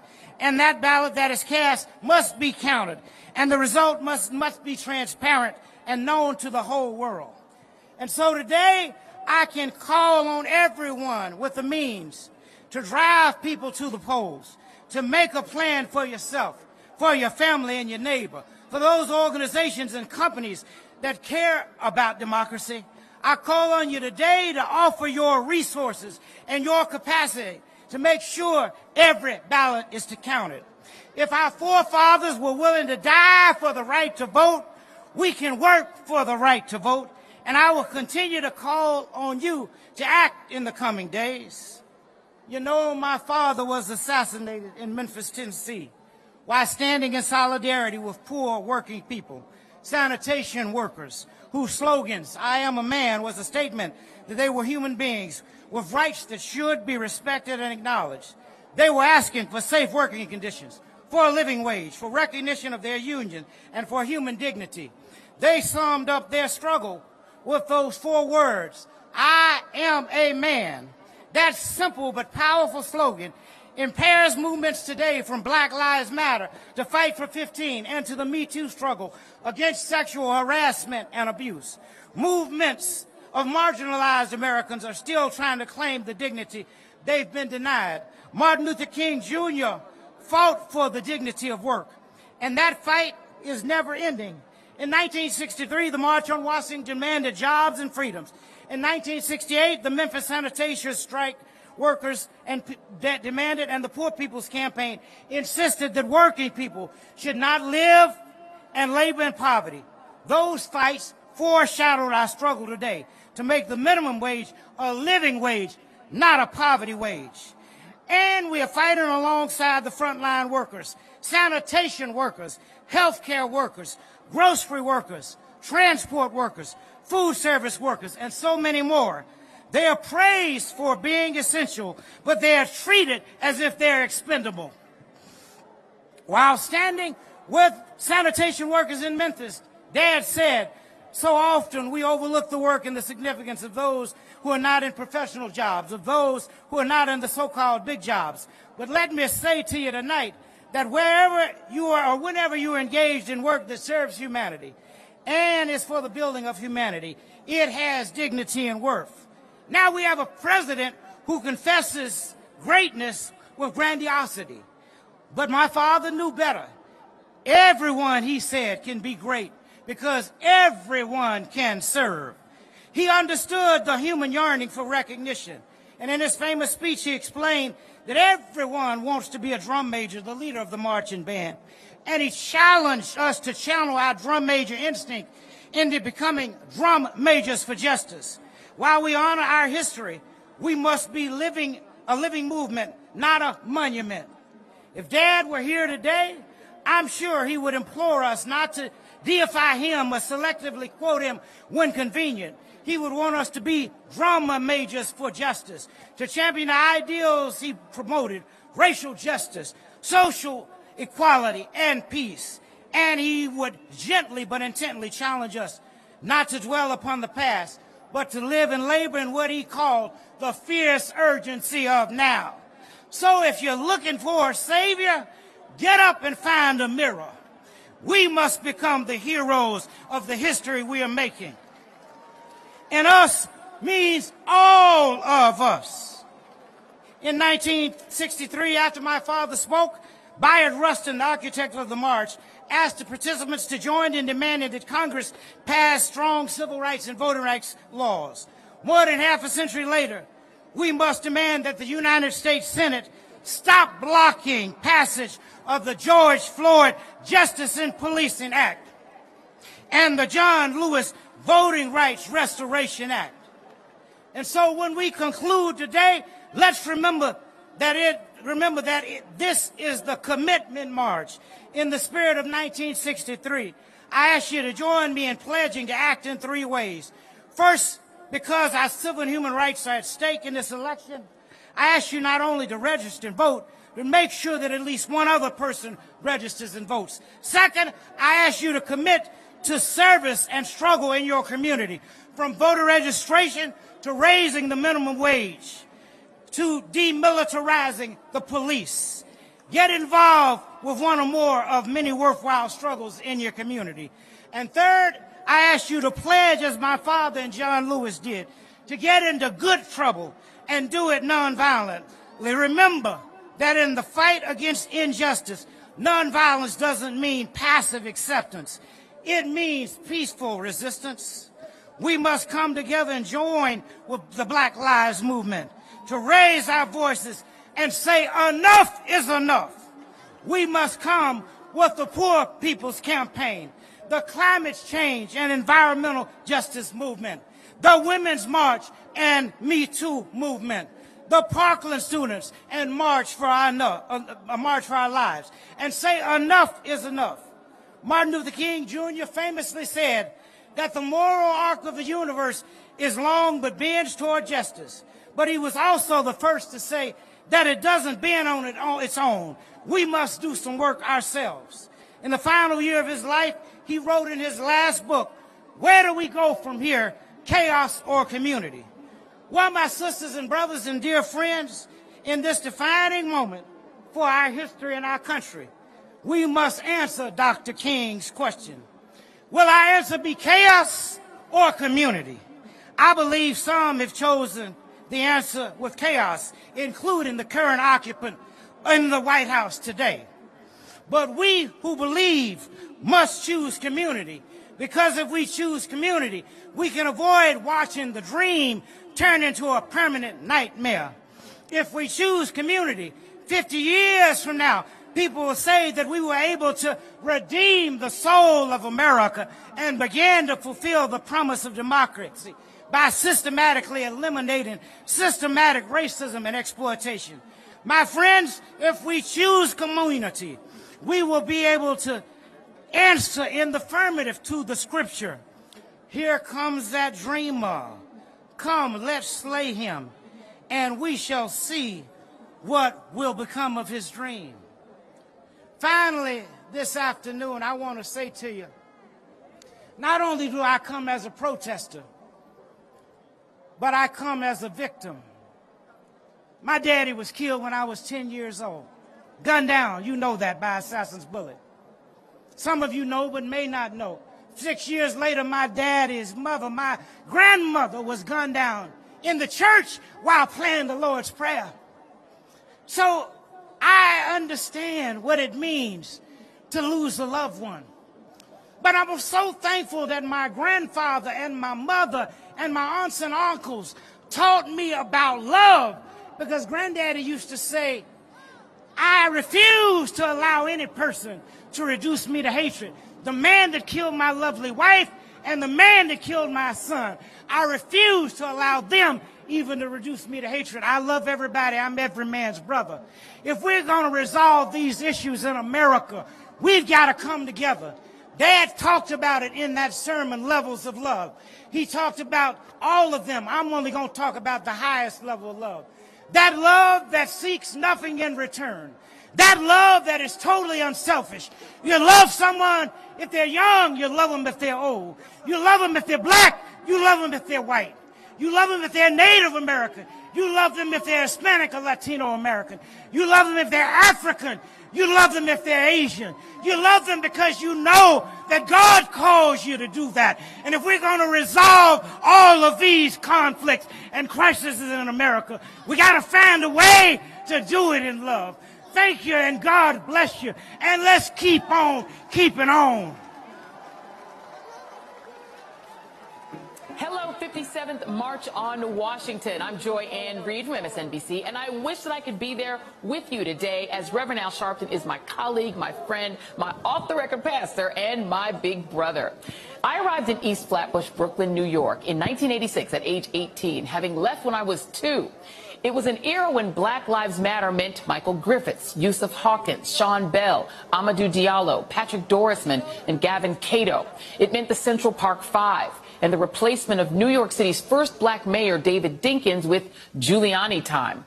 A stay away if you're black Bensonhurst and Howard Beach, and Reverend Al Sharpton, who was the only one who seemed to know what to do and who cared enough to do it. A generation earlier, it was Jesse Jackson, and before him, Dr. King. But for my generation, it was Reverend Al. Little did I know that many years later, I would get to know Rev as a local producer and host on Radio 1, when he was our big national host, and that he would become my colleague at MSNBC and a great mentor, supporter, and friend. Meanwhile, the National Action Network has never stopped working, even as the names have changed to Trayvon Martin, Michael Brown, Eric Garner, Sandra Bland, Tamir Rice, Freddie Gray, George Floyd, Breonna Taylor, and Jacob Blake. I marched with Rev in Selma when he pulled me to the front of the line so that I could be there to witness history and John Lewis's second-to-last public appearance. And I've watched him nurture grieving families as they cry out for justice. He has marched on presidents and had presidents confide in him. He has inspired me to use my gifts to make real change. And he has been our backstop and our defender in dark times. We know that when we call him, he will be there, and he will do something and cause something to be done. 57th Anniversary March on Washington. Please join me in saluting our defender and my big brother, Reverend Al Sharpton.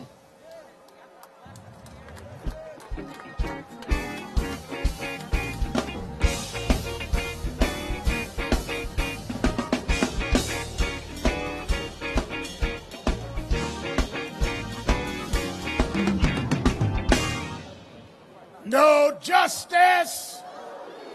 No justice. No justice. No justice. What do we want? What do we want? What do we want? When do we want it? When do we want it? When do we want it? When do we want it? All right. 57 years ago, in 1963, there was a struggle in Birmingham, Alabama. There was the assassination of Medgar Evers, the head of the Mississippi NAACP.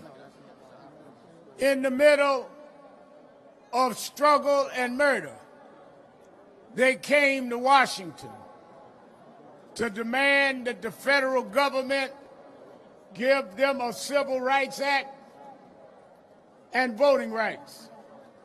They marched that day, in a hot, blistering day like today, saying that as we struggle, we need legislation. And they stayed on that movement until they got the Civil Rights Act of 1964 and the Voting Rights Act of 1965. They came young and old. They came from the South. Many of them couldn't stop on the road to use a bathroom because it was against the law, but they came anyhow. Many of them couldn't stop and eat in a restaurant. They had to put their sandwiches in a paper bag because no restaurant would serve them because it was against the law, but they came anyhow. Many of them couldn't rest in a motel overnight, but they came anyway because it was against the law for them to stop.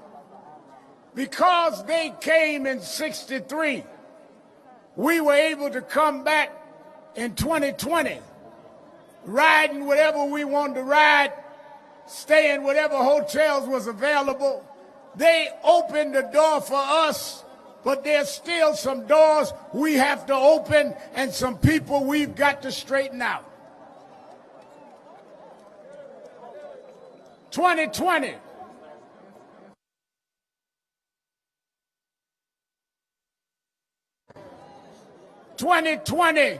We must deal with those that want to rob our right to vote.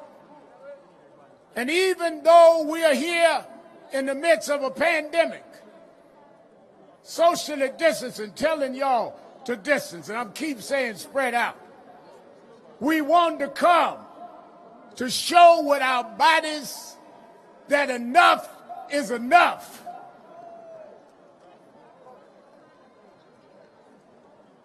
When I was headed to George Floyd's funeral, I talked with Martin III, and I said, you know, maybe we need to go back to Washington. He said, well, let's talk it out, Reverend Al. As I was giving the eulogy, I announced this march. We didn't know how we were going to do it, how we were going to plan it, how many would come, but we did it. Why are we in Washington? I've talked with one of the leading minds of our nation, Dr. Michael Eric Dyson, and he told me that, Reverend Al, you got to understand that until there's federal legislation, every state will do what it wants to do. We have passed in the House of Representatives the George Floyd Policing and Justice Act. Now we need to pass that act in the Senate.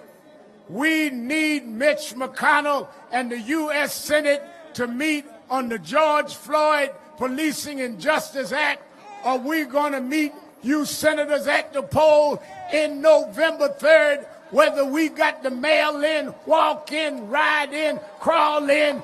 We want our bill passed.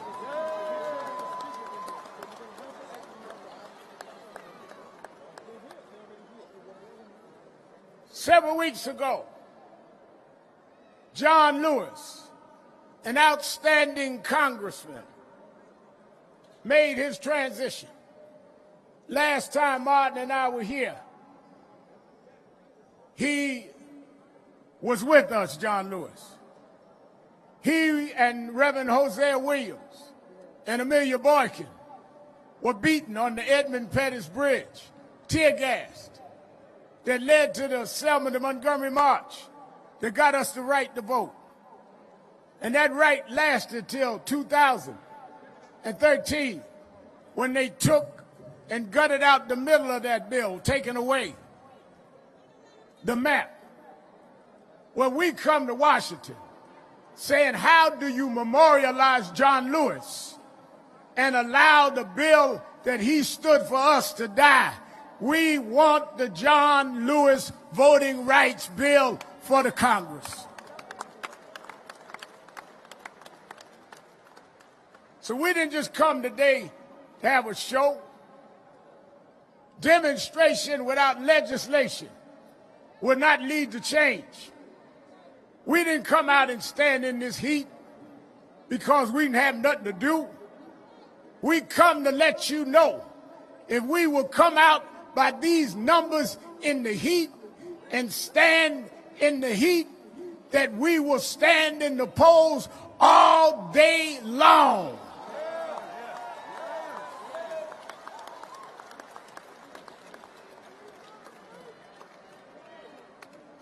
They keep telling me about how it's a shame that black parents have to have the conversation with our children.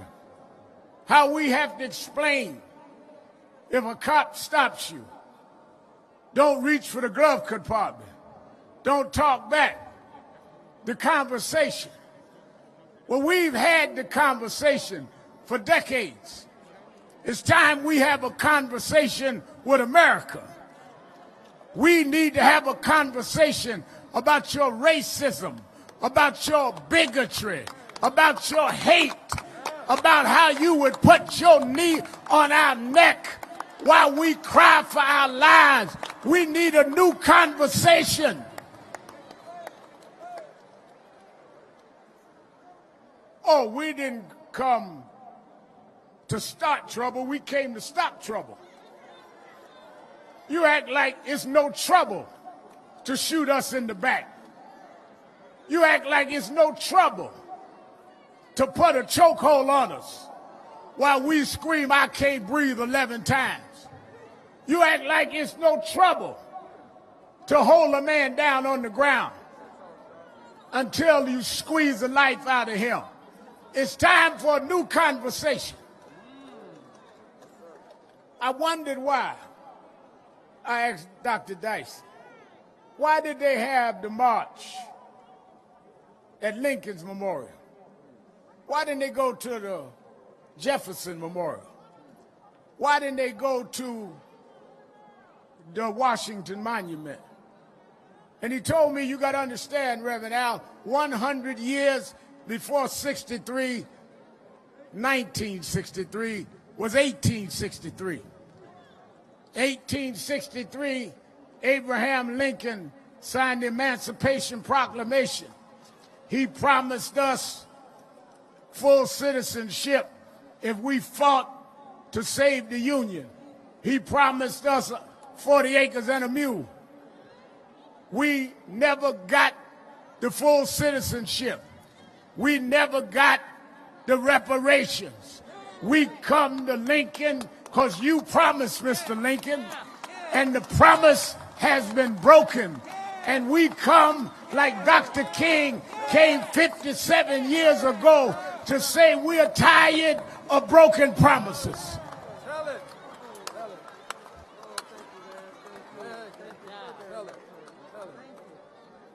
Some say to me, Reverend Al, y'all ought to denounce those that get violent, those that are looting. All of the families have denounced looting. What we haven't heard is you denounce shooting.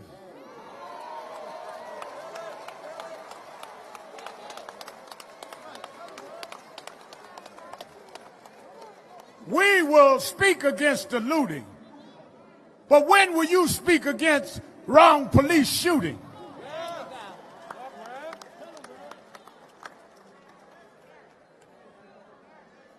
I remember Reverend Dr. Y.T. Walker sat Reverend W. Franklin Richardson, who spoke today, and sat us down and said that after the Montgomery boycott and they had gone to Albany, Georgia, and the movement stalled because in Albany they treated them with a certain kindness.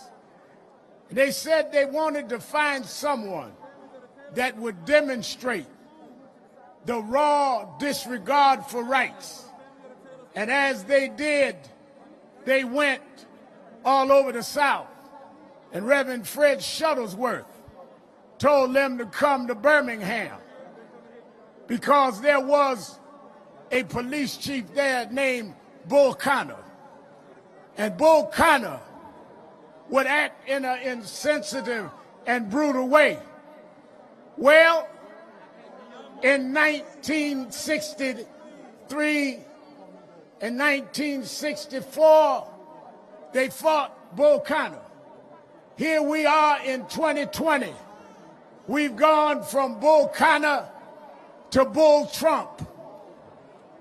We've gone from a mean-spirited sheriff to a mean-spirited president whose lips drink with the words of interposition and nullification. We do not want to be disrespected.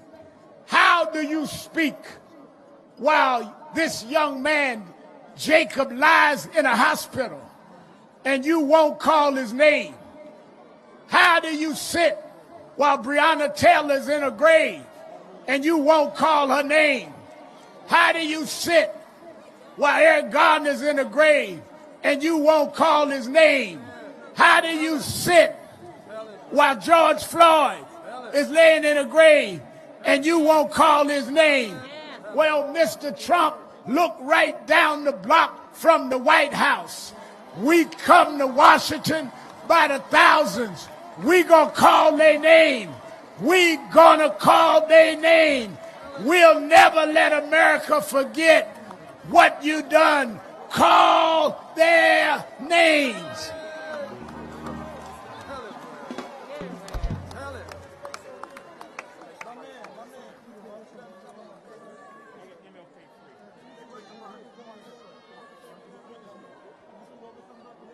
This is the time.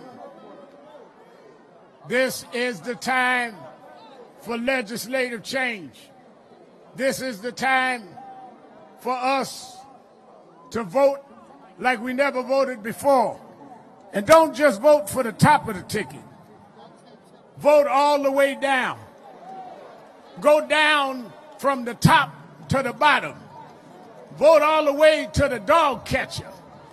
We want to get rid of anybody that's in our way, because our parents died to give us the right to vote. You can mess with the mail, but it ain't the sacrifice that Goodman and Cheney and Swerner gave. Our vote is dipped in blood. Our vote is dipped in those that went to their grave. We don't care how long the line. We don't care what you do. We're going to vote not for one candidate or the other, but we're going to vote for a nation that'll stop the George Floyds, that'll stop the Breonna Taylors.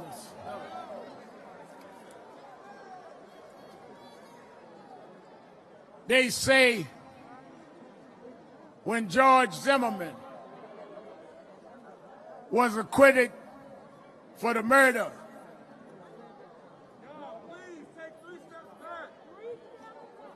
when he was acquitted for the murder of Trayvon Martin, 3 young genius sisters wrote the slogan, Black Lives Matter. And it resonated. Why did it resonate? Because too long, you acted like we didn't matter. They said, well, everybody matters, but everybody hasn't mattered the same in America. Reason we had and still have to say Black Lives Matter is because we get less health care like we don't matter. We go to jail longer for the same crime like we don't matter. We get poverty, unemployment, double the others like we don't matter. We're treated with disrespect by policemen that we pay their salaries like we don't matter.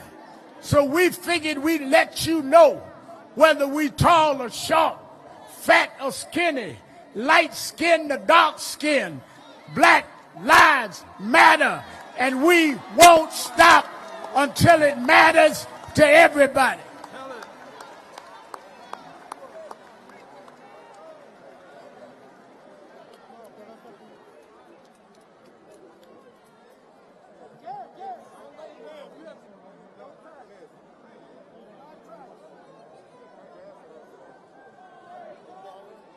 Let the sister, if she want to hold up her fist, leave her alone.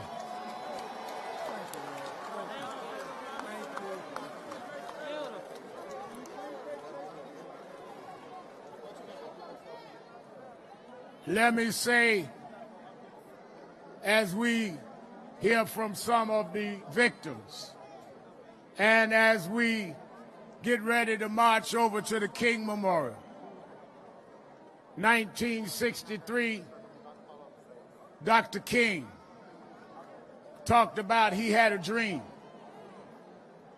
Today, we heard from his heir and his son, Martin Luther King III, his beautiful wife, Andrea, and his granddaughter, Yolanda. And they are, in their bloodline, the children and grandchildren of the dreamer. But we come in the same spiritual lineage, because I want this country to know that even with your brutality, you can't rob us of our dreams. Your bigotry can't rob us of our dreams, because we've always had to dream beyond our circumstance. We always had the dream of being what we were not allowed to be.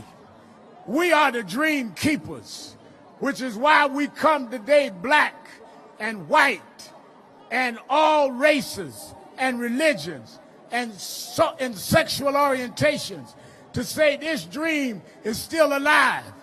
You might have killed the dreamer, but you can't kill the dream, because truth crushed to earth shall rise again. We gonna rise, never to fall again. We gonna stand up even when our legs are tired. We gonna make this dream come true.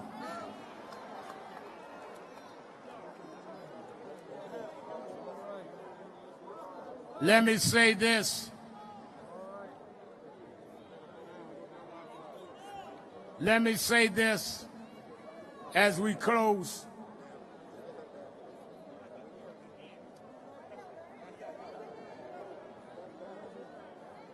Shh. I want everybody to be orderly. Let me say this. We all should leave here committed to keeping this dream alive. I want everybody that went to the website of National Action Network .net, nationalactionnetwork.net, that wants to help us on Election Day, be poll watchers to protect our vote. I want you that will be signing up. Early voting starts in 2 weeks. We, on a nonpartisan way, want to put people all over this country. They want to suppress our vote. We've got to have foot soldiers that will protect the vote and that will be out there. And I want you to say to yourself that you could have been so much more. You had ideas and dreams, not only as a race but as a person. But society had their knee on your neck. We could have developed and been as successful as others, but society had their knee on our neck. But we're not going to lay and submit no more. We're not going to take it. Some have different tactics, but we all are rising up. You're going to get your knee off our neck. If we got to march every day, if we got to vote every day, we will get your knee off our neck. Enough is enough. Enough is enough. Enough is enough. No justice. No justice. No justice. No justice. All right. I want y'all to back up. I want y'all to bring to my left is the mother of Breonna Taylor.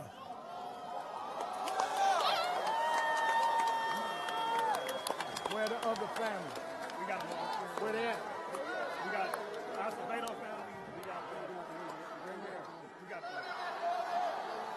Say her name. Say her name. Say her name. Say her name. Let us hear from Tamika, the mother of Breonna Taylor. Give me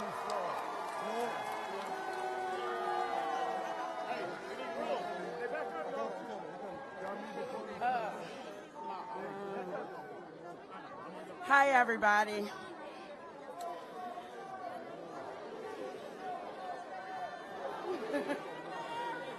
First, I just want to thank everybody who's been in support of getting justice for Breonna Taylor.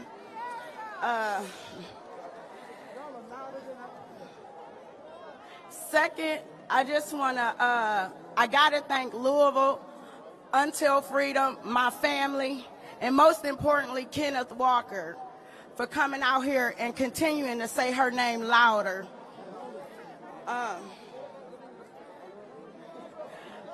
What we need is change, and we're at a point where we can get that change, but we have to stand together.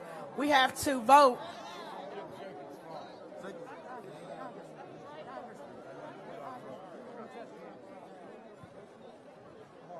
I'm good. Yeah. Yeah. That's right.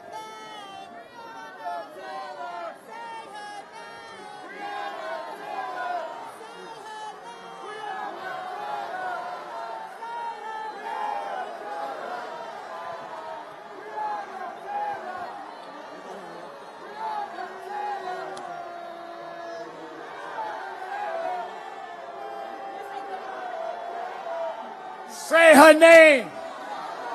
Say her name. Say her name. All right, wait a minute. Shh.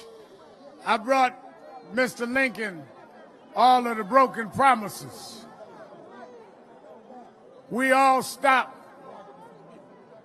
when a man was killed with a knee on his neck, narrated his own death on videotape and didn't know they were recording. But his death has been the impetus of a global movement. I bring you his brother, the brother of George Floyd, Fionis Floyd.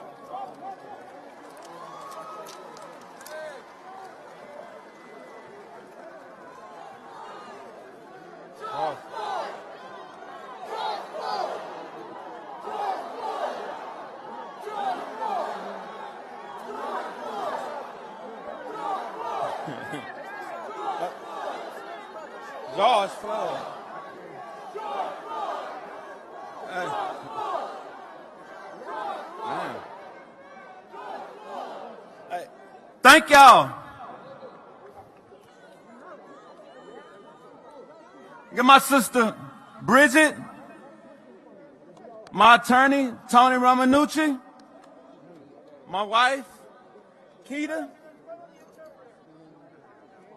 my sister Tanya,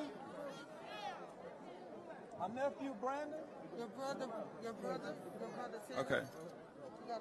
All right. I'm so overwhelmed right now with everybody's here right now. Man. No, it's okay. Hey, I wish George were here to see this right now. That's who I'm marching for. I'm marching for George, for Breonna, for Ahmaud, for Jacob, for Pamela Turner, for Michael Brown, Trayvon, and anybody else who lost their lives or are too evil. Man.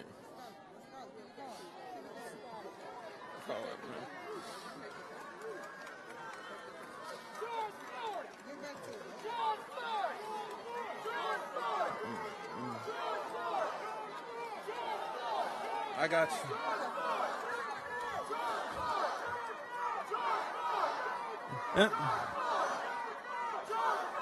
It's never been more clear than change right now. It's happening right now because we demand it.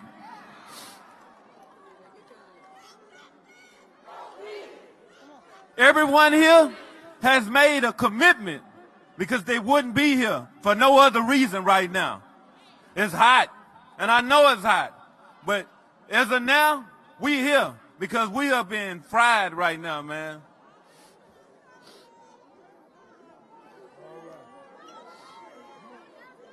Man, Bridget, I'm trying. I'm good. I'm good. I got it. I got it. I got it.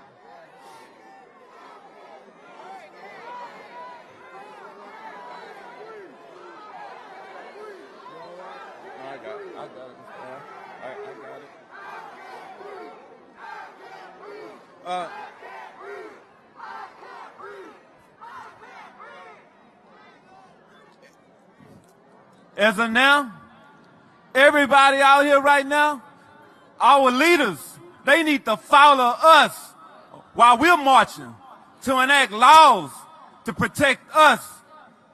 Man, it's hard, man. It's really hard. I'm so sorry, man.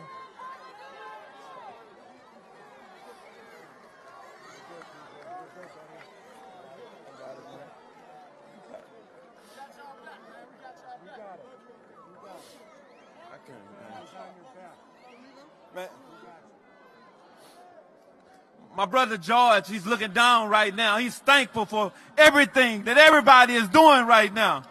Y'all showing a lot of empathy and passion, and I'm enjoying every last bit of it right now.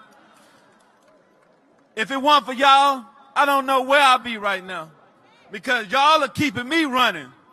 I have to advocate for everybody, man, because right now, Jacob Blake, I'm feeling, it's hard just to talk right now. Shot 7 times, man, with his kids. That's painful.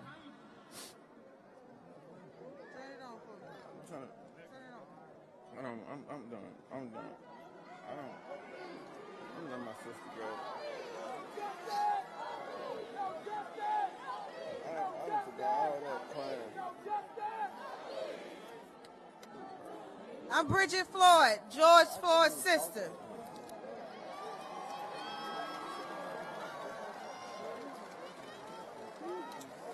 I want you guys to ask yourself right now,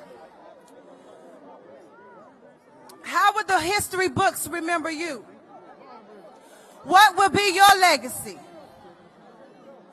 Will your future generations remember you for your complacency, your inaction? Or will they remember you for your empathy, your leadership, your passion for weeding out the injustices and evil in our world? You know, Martin Luther King stood here 57 years ago, and he told the world his dream. But I don't think y'all know that we're here right now and have the power to make it happen. I don't think y'all hear me. But we have to do it together. We have to do it together. For our generations to come, our children. My brother cannot be a voice today. We have to be that voice. We have to be the change. And we have to be his legacy. Thank you from the Floyd family.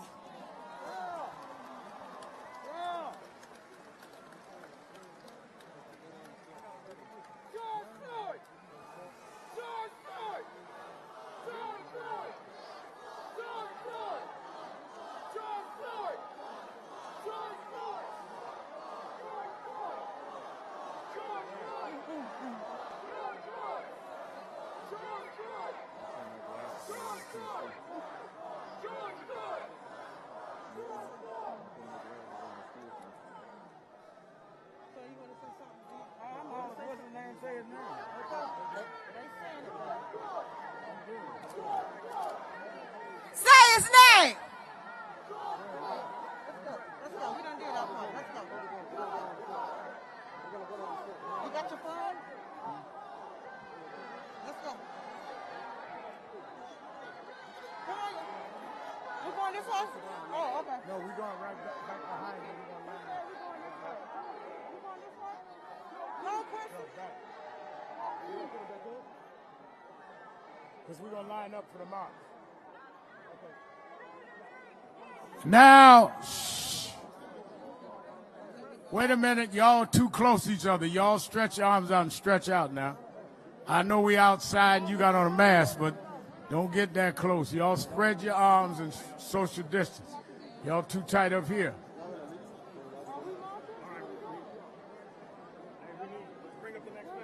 Next family, let's go. He said you need to bring up the next family, so we need to move. Few days ago,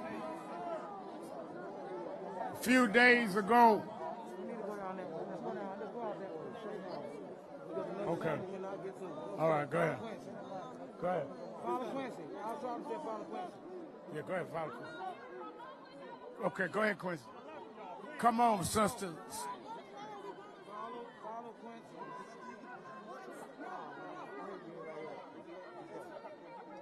Give a hand to Floyd family as we get ready.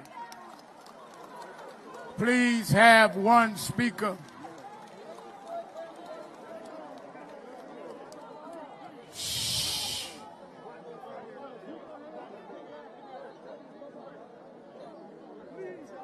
Now, Y'all are too loud. Why are you screaming?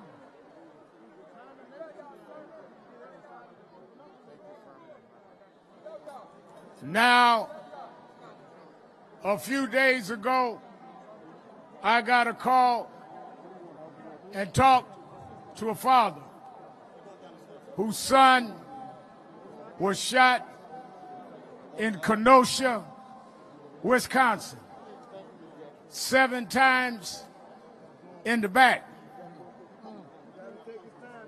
While he was running into his car, policeman had the edge of his T-shirt.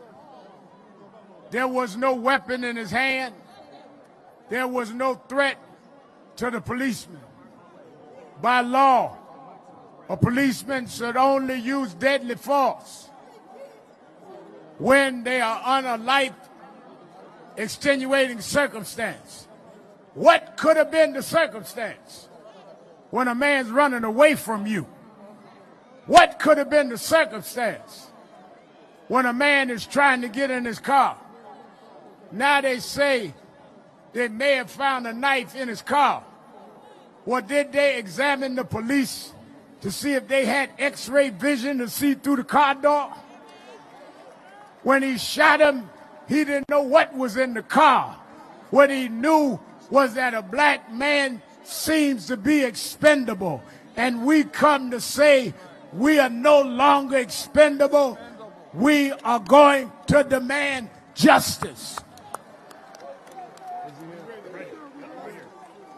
His mother and father are both here. His mother got a little heat exhaustion and is sitting in the tent. But I bring you the father of this young man who we are all rallying for. This is Jacob's daddy, who said to me, I'm going to fight for my son. I'm going to fight for justice.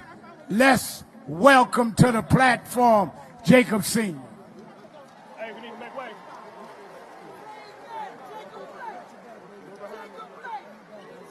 Jacob Blake.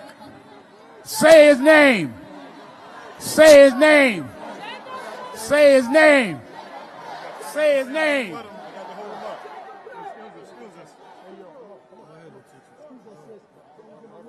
She's going to say something for her mother. His sister's going to first speak for the mother who's here in the tent. America, unapologetically, I am here to tell you in front of the world that you got the right one. God has been prepared me. America, your reality is not real. Catering to your delusions is no longer an option. We will not pretend. We will not be your docile slave. We will not be a footstool to oppression. Most of all, we will not dress up this genocide and boo and call it police brutality. We will only pledge allegiance to the truth. Black America, I hold you accountable. You must stand, you must fight, but not with violence and chaos. With self-love. Learn to love yourself, black people. Unify.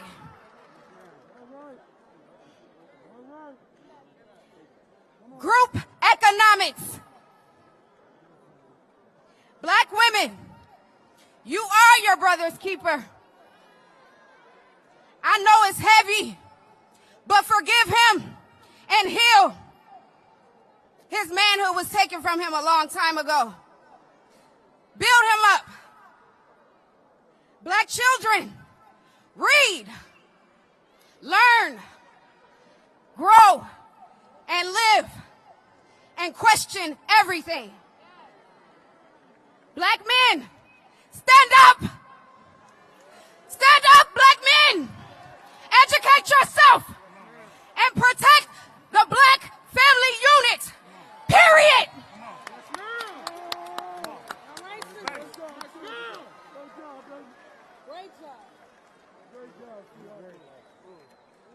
No justice. No justice. No justice. Jacob Blake. Jacob Blake. Jacob Blake. There are two systems of justice in the United States.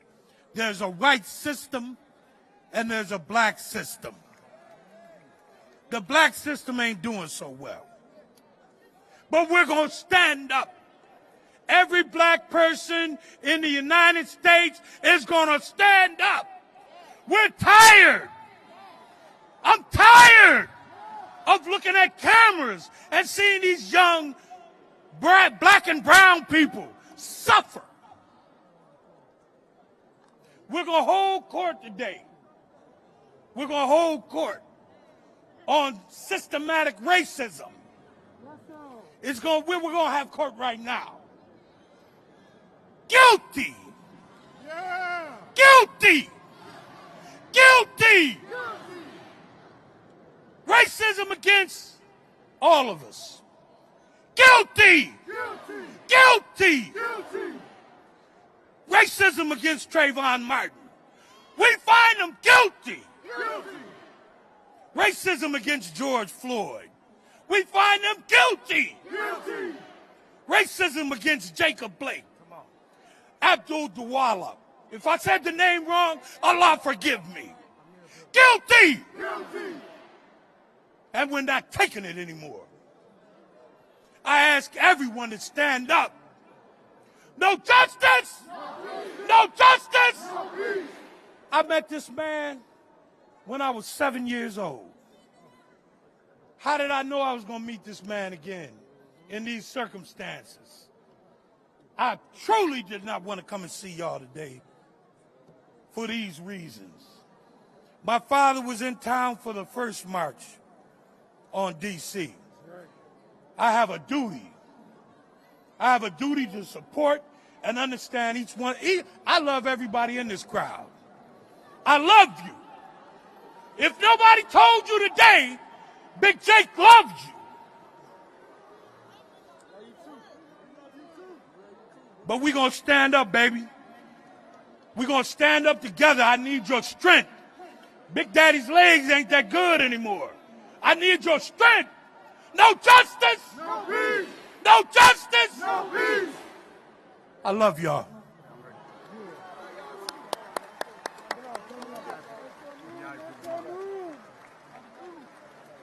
I want to bring Attorney V.I.V. Lamont, who represents these families. Then I want Attorney Stewart to come, who represents others. There are many families here, and I think we should hear from a few more before we march to the King Memorial. Good afternoon, D.C. I'm Attorney B.I.V. Lamar. I represent the Joel Acevedo family, who was killed in the city of Milwaukee by an off-duty officer before George Floyd and was strangled for 10 minutes. I also represent the family of Jacob Blake, who was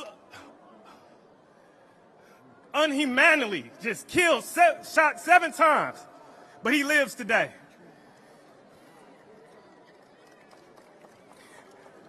At this time, I want to just thank Reverend Al Sharpton and the National Action Network for having this event here today, because action is what we're here for.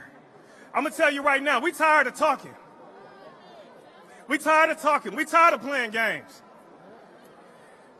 2020 is the year that America is going to be put on timeout. We think the Milwaukee Bucks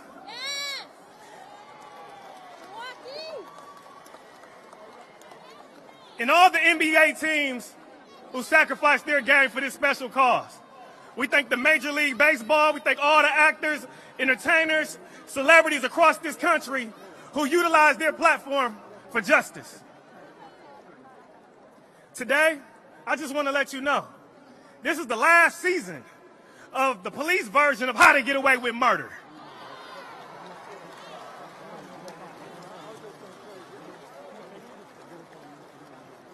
We know your playbook. We know your plays. Step 1, claim that you in fear. Find an object or an action and say that you in fear so that you can justify killing a black or brown person. Step 2, assassinate that black or brown person. And then step 3, you assassinate his character. Then after you get to step 4, you delay your investigation. You exaggerate it. You got the video that takes 20 seconds to watch, but you take 2, 3, 4, 5, 6 months to say you're still investigating. And then when you call an uproar around our community, then you attack our protesters that are gathering peacefully and take any extreme and use tear gas against them. I want to let you know, we're here today because the game is over. This timeout is not in vain. We know your plays, and it's over. It is training day for police officers and law enforcement agencies across the country. It is training day. If you don't train your officers on the standard operating procedures and get them racial bias training, the great civil rights lawyers of this country will hold you accountable. And I'm going to let you know right now, it's not going to be cheap, because Black Lives Matter.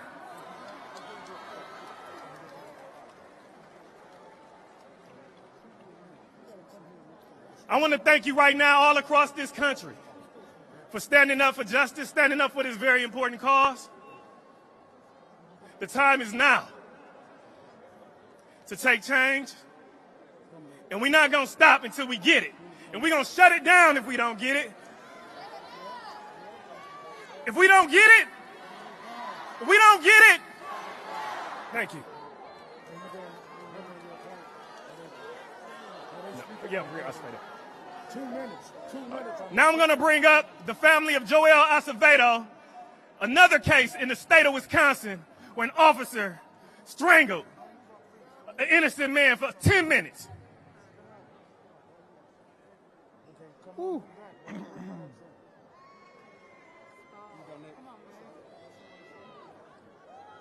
Let us free. We need to be free. We are free people. I come down here to let everyone know, and let these governments know as well, that we have rights. And if there's not going to be no justice, there's never going to be no peace.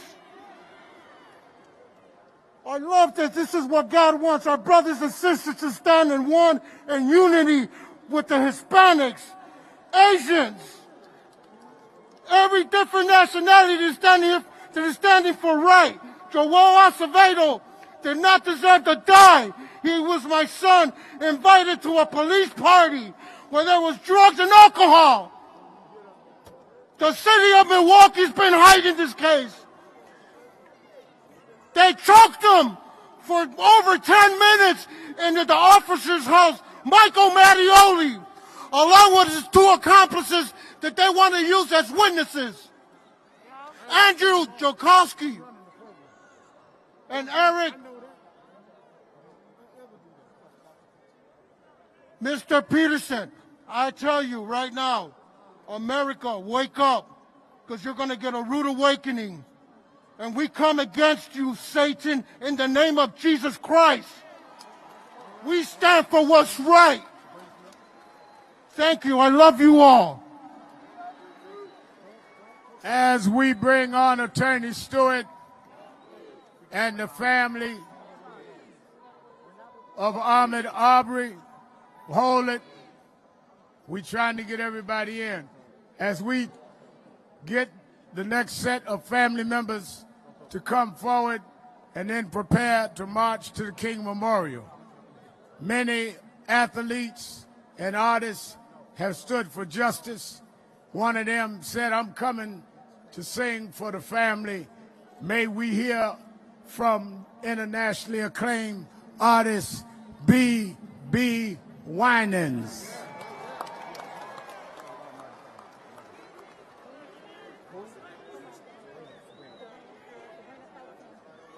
I've been watching her for a half hour. Y'all think I'm blind?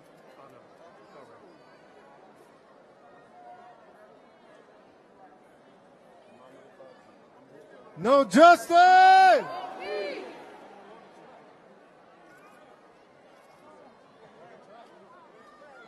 Music, huh?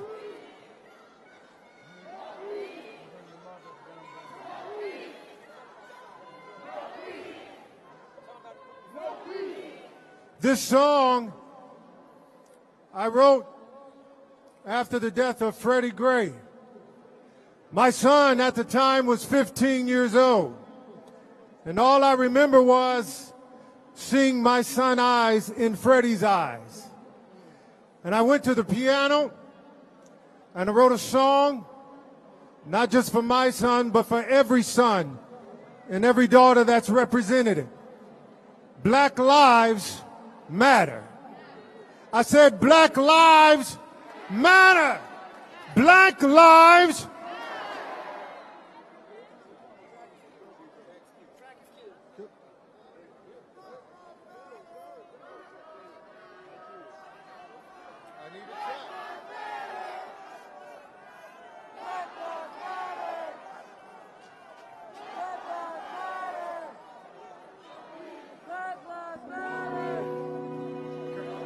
tomorrow hope to see his eyes looking back at me with that smile, his possibilities and our plans don't take away from me.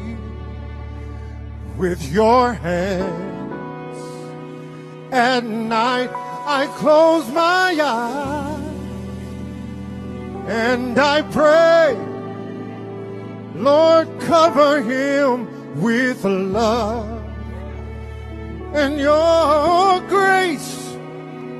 How can you know his heart, my friend, when already judged him by his skin? See, it's the right to live that we're after. Wanna trade my tears to laughter. 'Cause in one moment One moment dreams are shattered. Our sons and daughters matter. Yes, black lives matter.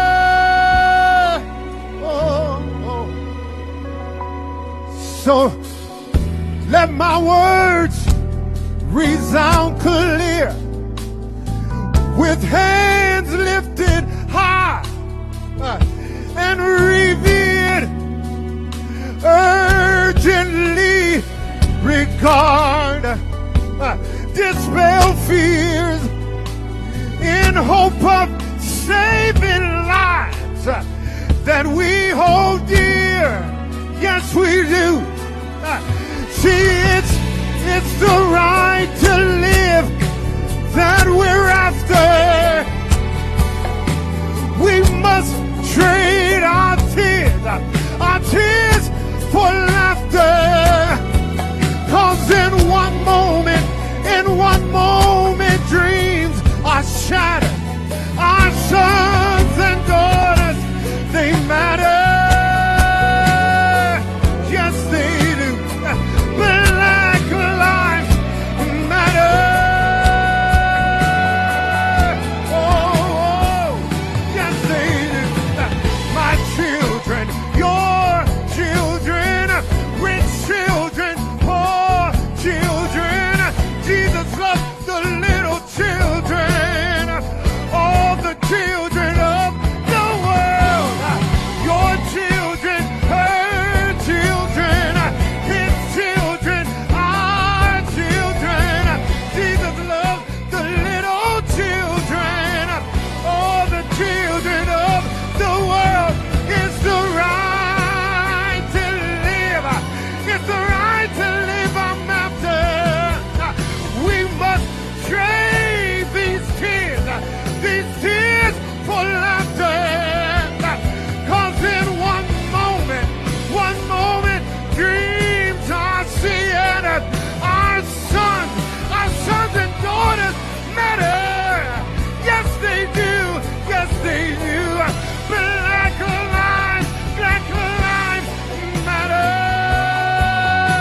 Oh, I'll say it one more time.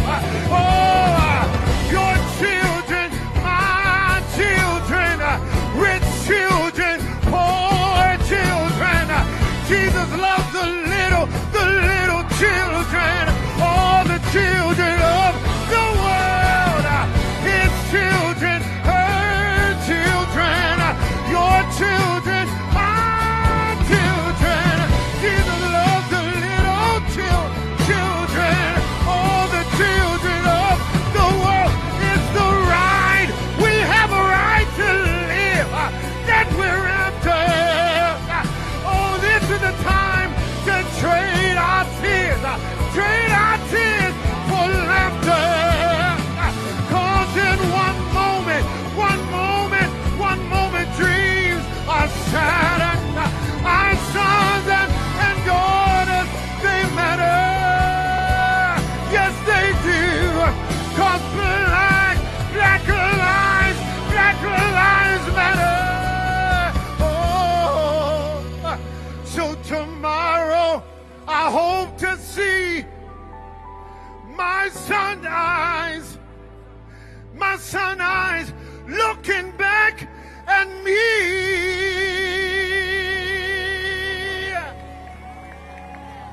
B.B. Winan, Attorney Stewart.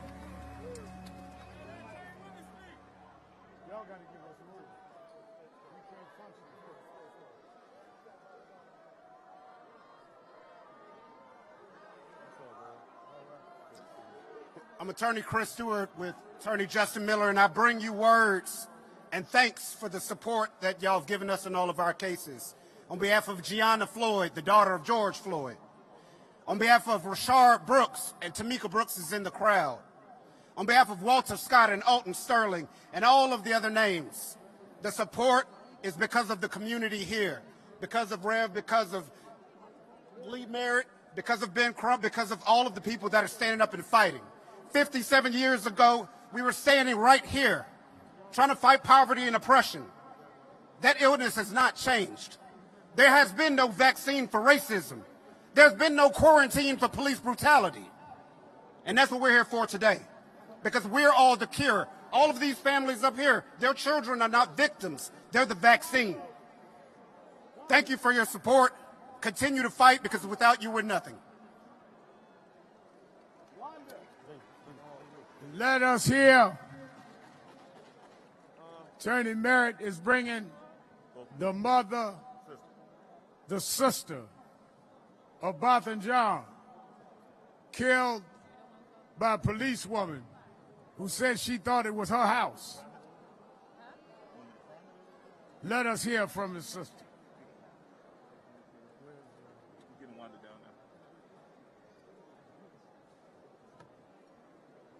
Hello, everyone. My name is Elisa Findley.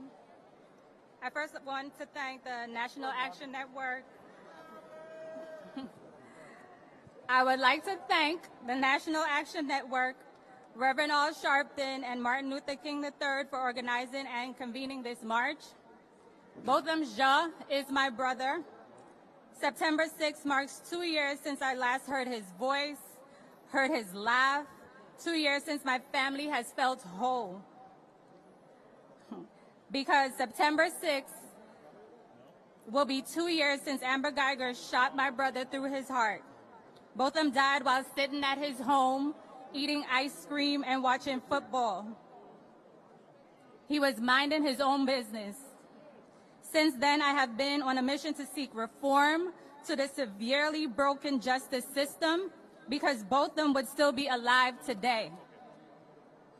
Instead, we are 9 days away from the 2nd anniversary of his murder.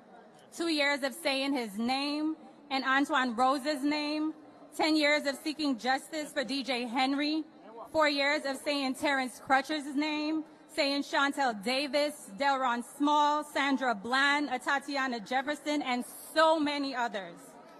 I am tired of learning new names, adding new hashtags to an already long list of victims of police terror. We cannot allow our brothers and sisters to only be remembered for how they died. We need to continue to push for change so that their lives were not taken in vain. We are all in this together. We are our brothers and sisters' keeper. Thank you.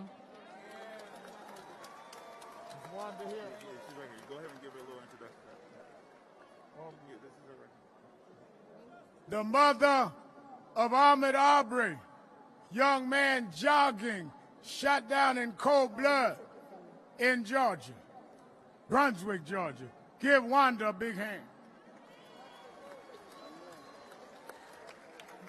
I stand before you as the proud mother of Ahmaud Arbery. I'm carrying a very broken heart, but also a grateful heart that God chose my son, Ahmaud Arbery, to be a part of this most huge movement. I do believe if we continue to stand and fight together, that we will get change. That's right. Sadly, we have these type of tragic events far too often.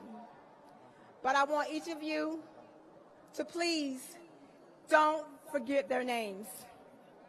Please let their names live forever. I want to share 3 words with you that I know Ahmaud would want me to share with you as well. And that is, I love you. I love you all for standing with us. We love you. I also want you guys to help me chant his name, and maybe he'll hear it in the heavens. Say his name. Ahmaud Arbery! Say his name. Ahmaud Arbery! Thank you, and I love you.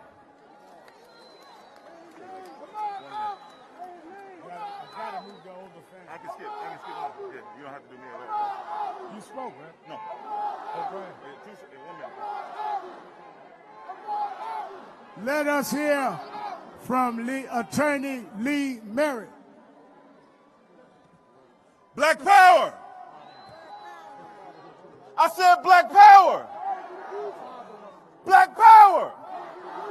Look, we cannot be afraid to stay black power. You cannot say that Black Lives Matter if you don't believe in black power.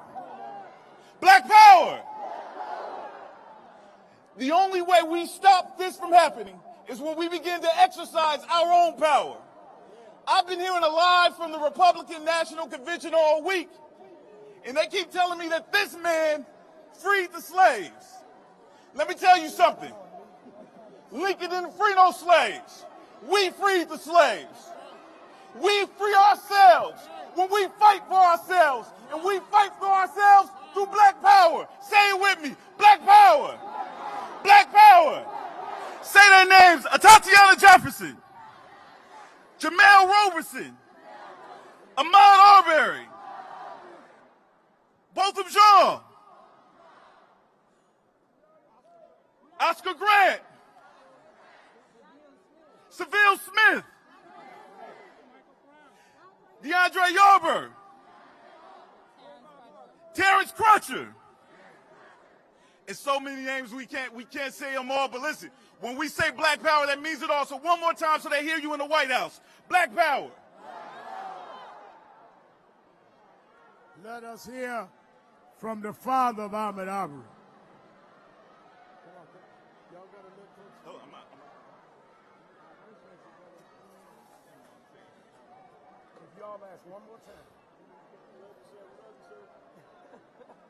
One thing, I just want to thank God for all support for my son and his mother. I just want to say it's been a hard road because my boy been lynched by 3 white men. And it's been a hard road for me and my family. And sometimes I find myself saying, I can't believe it. But it's real because I sit back, I'm used to my boy calling me every day and telling me he loved me. And sometimes I be like, wow, he forgot to call me. And it just ain't real. I can't believe it. So I sit back and say, my boy gone, he not coming back. So me and his family got to be his boys now. And we got to keep on fighting. And I'm going to fight because I'm a fighter. I'm not going to stop till God call me home. Right. More power to the people, and thank y'all. Right.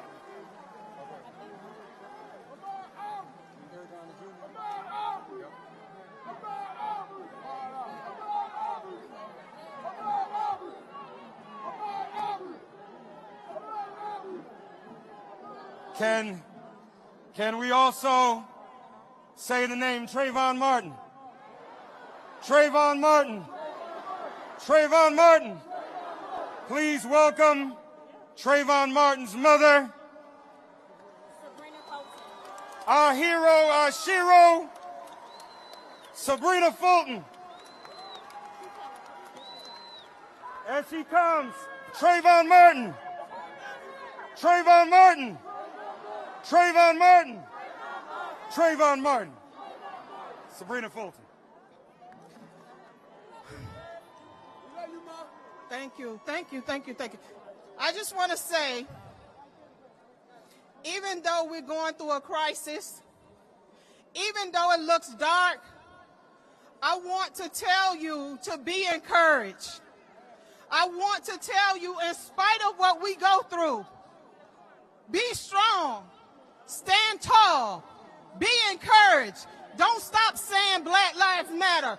Don't stop peaceful protesting. Don't stop praying. Don't stop uniting. Stand together. This is what this is about. We was built for this. And last but not least, I want to leave with you my favorite Bible verse. It's Proverbs 3, 5, and 6, and it says, trust in the Lord with all your heart. Lean not unto your own understanding. In all your ways acknowledge him, and he shall direct your path. So regardless of what you're going through, trust in God. He's the only thing that matters. Stand up, people. Stand up. We was built for this. Keep fighting. Amen. Trayvon Martin. Trayvon Martin. Trayvon Martin. Let's give a round of applause to Sabrina Fulton. All of these families for their strength and their courage. Another brother who the NYPD killed, Eric Garner. I can't breathe. I can't breathe. I can't breathe. We have now Eric Garner Jr. And if you all would let her make her way to the rostrum, Eric Garner's mother, Gwen Carr. Come on, Eric Garner Jr., give him a round of applause. I can't breathe. I can't breathe. It's been 6 years since my father's words became our words. We have to make a change. I'm challenging the young people to go out and vote. It's possible for a change. We just have to put in the work. Go out and find out what we have to do and what people we have to vote in to make a change. We here to march peacefully. I don't want to see no looting. I don't want to see no nothing. Just march peacefully. I'm Eric Garner Jr. That's my message.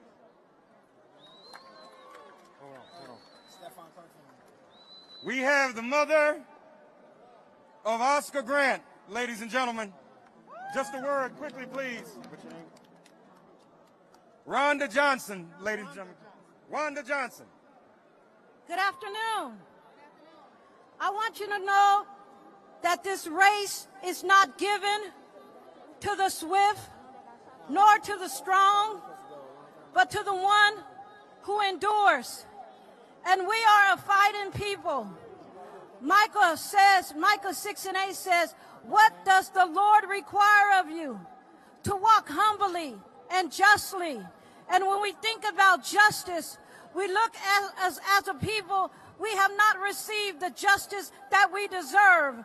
And it's going to require each and every one of us to continue to band together, to continue to march, to continue to protest, to continue to call the injustices unjust.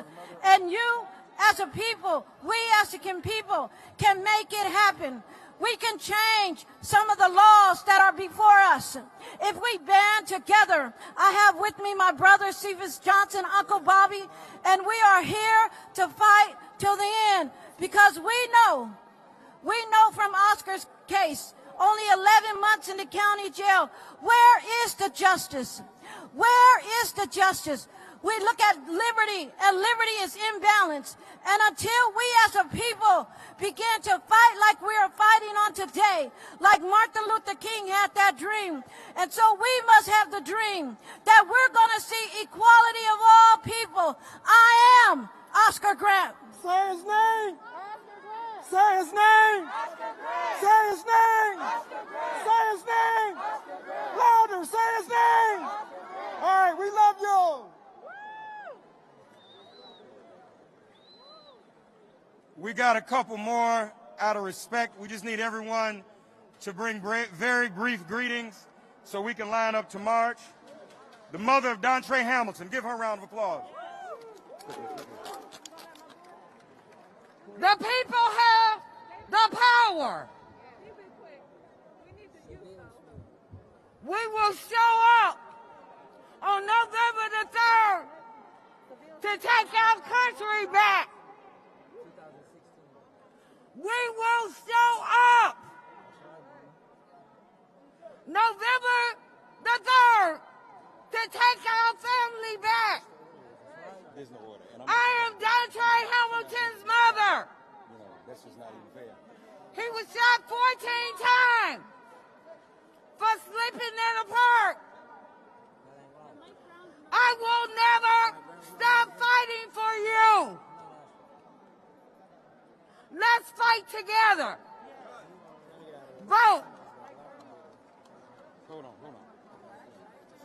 Sisters and brothers. My grandmother is here. Where is she? Sisters and brothers, let me just say this. The problem is, the police have killed so many of us, there's not even enough time for us to hear from every family. But I'm going to acknowledge the families that are around me, just acknowledge who's here. The family of Stephon Clark is here. Hold your fist up, brother. The family of Michael Brown is here. There's Leslie. Come stand next to me, just so people can see you. The family of Seville Clark is here. Seville Smith, I'm sorry. The family Terrence Crutch's twin sister is here. Who am I leaving out? David Jones is here. Am I leaving anybody out? Who? Philip Pennell, the family of Philip Pennell. Antoine Rhodes. Montez Hambrin. Are you his mother? The mother of Montez Hambrin. Look. Emmanuel Lee. There you see all the names that are being called. We want to pray for all of these families. Pamela Turner. Tamir Rice, please. Niles Arrington, please. Please follow the instructions of the marshals and begin to line up to my right as we begin to march. Y'all all right with one more, Leslie? Everybody good? Leslie's going to speak. Yeah, and then Stephon Clark going to speak. Well, no, I'm not doing all that. We're doing two. No, we're not. We're not going to do any. No, we can't do it, bro. There's no time. We gotta march. We gotta march. Move to the. You're on TV though, brother Stephen. You're on TV. Yeah. I know. You're on camera.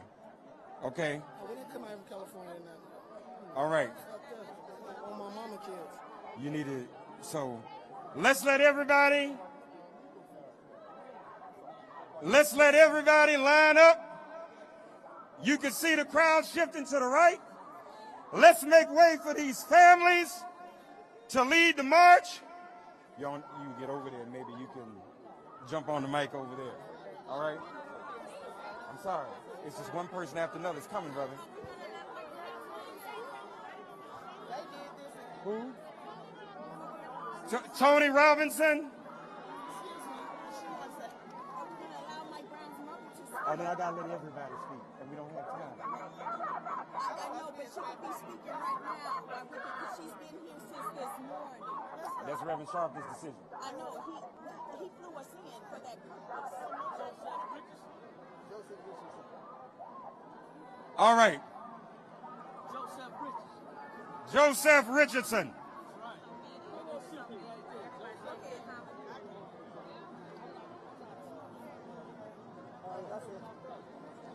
We're marching, y'all. My brother was alive.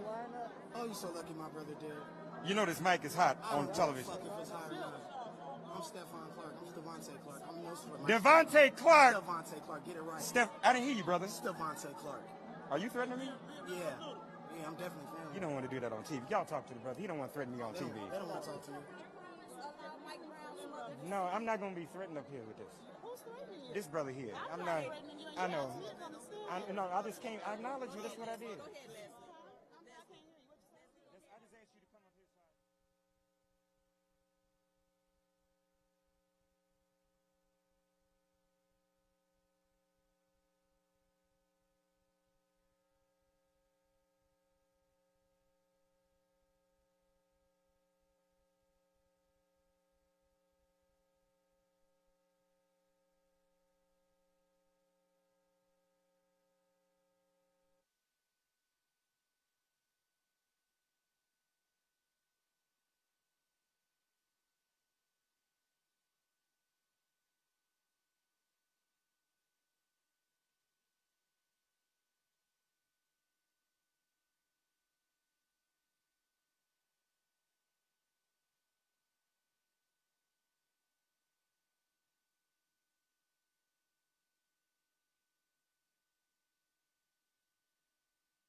Justice Rooster Memorial. Come here.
God bless you guys. Take this home.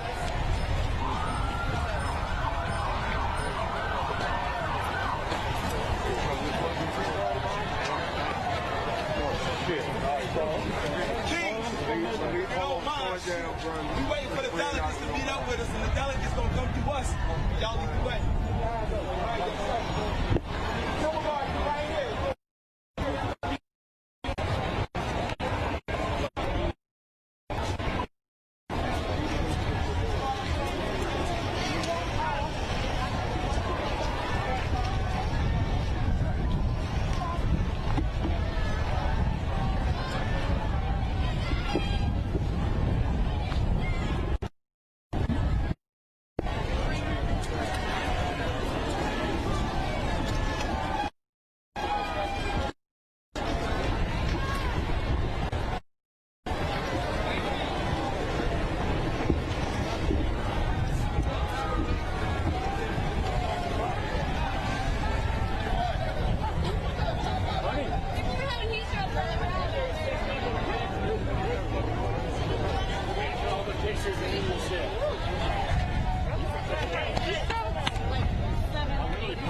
it up. How are you, bro? Sound you got off the ground for a second.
Thank you.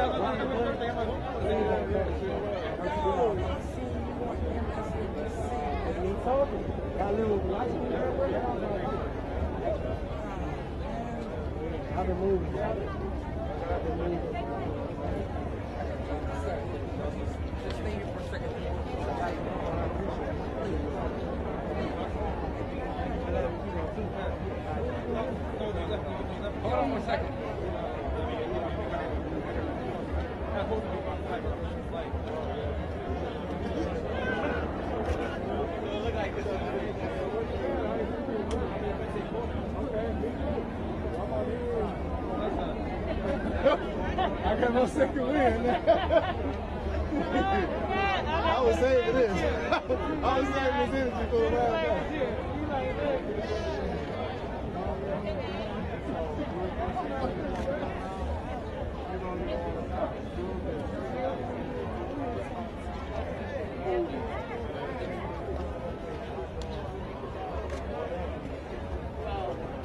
Hold on, just step out there so you're not in people's way. I'm sorry, I'm just going to take a picture real quick.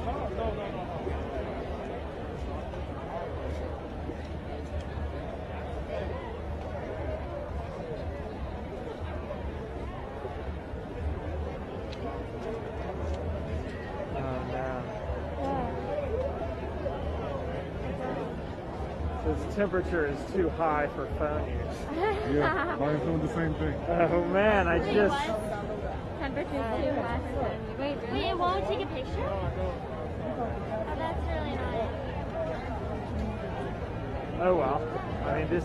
You gotta put it in your pocket for a little bit and then take it out, and every chance you get. Oh, and then it comes back for you? It comes back for you. All right, let me just let it cool down because I like this. So.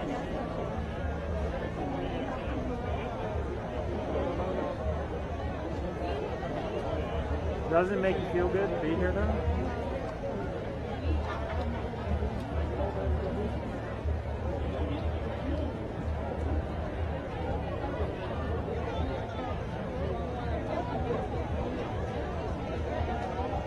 My battery's also dying, so this is just going to be all for one shot. Let's see how it does.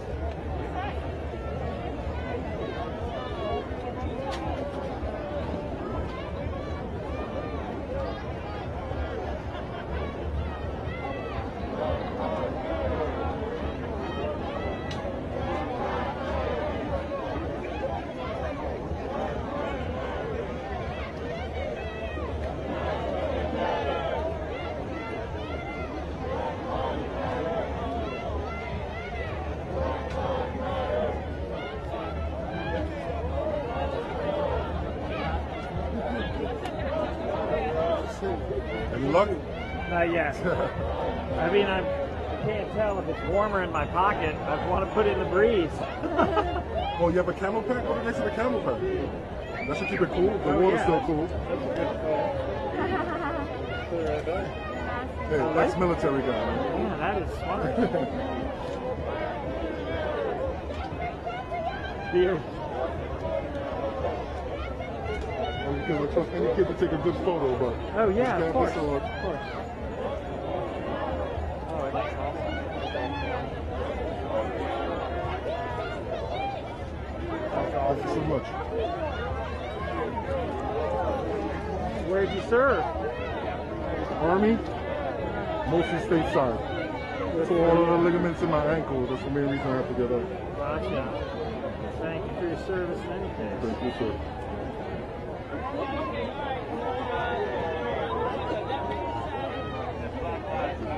You know what? I'm about to give up. Would you mind taking a picture and texting it to me? Sure. Let's get it.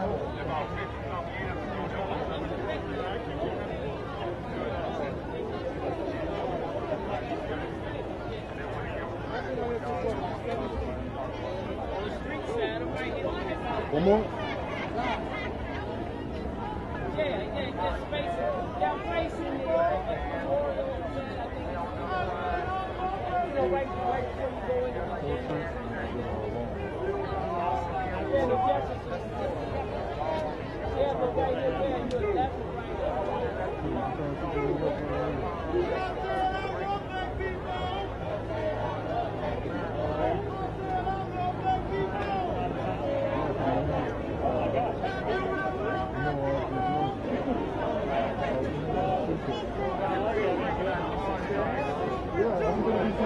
Station at Fort Lee, which is not far from here. So I've been up there a few times when I was stationed. I've been there every time to see it. No problem. Be safe.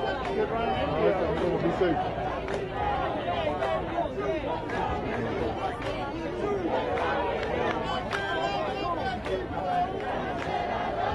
You take one of both of y'all? Okay, yeah, both of you.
James, I was going to try and stay up till 3, but I just looked at my live here, and I'm at 8% better.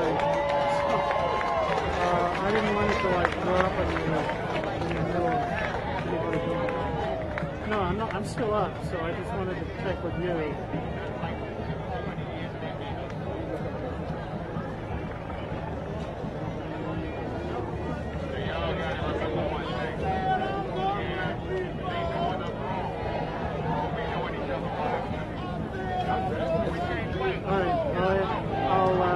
Stay up till 3 and then a hard out.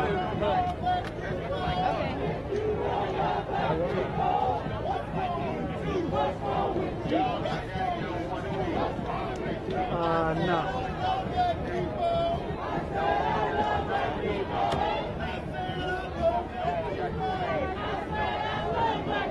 Okay. Hard out at 3. I won't call. I'll just shut down and head out. Okay. Thanks, James.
Stay safe. Black liberation! Black liberation! Black liberation! Black liberation!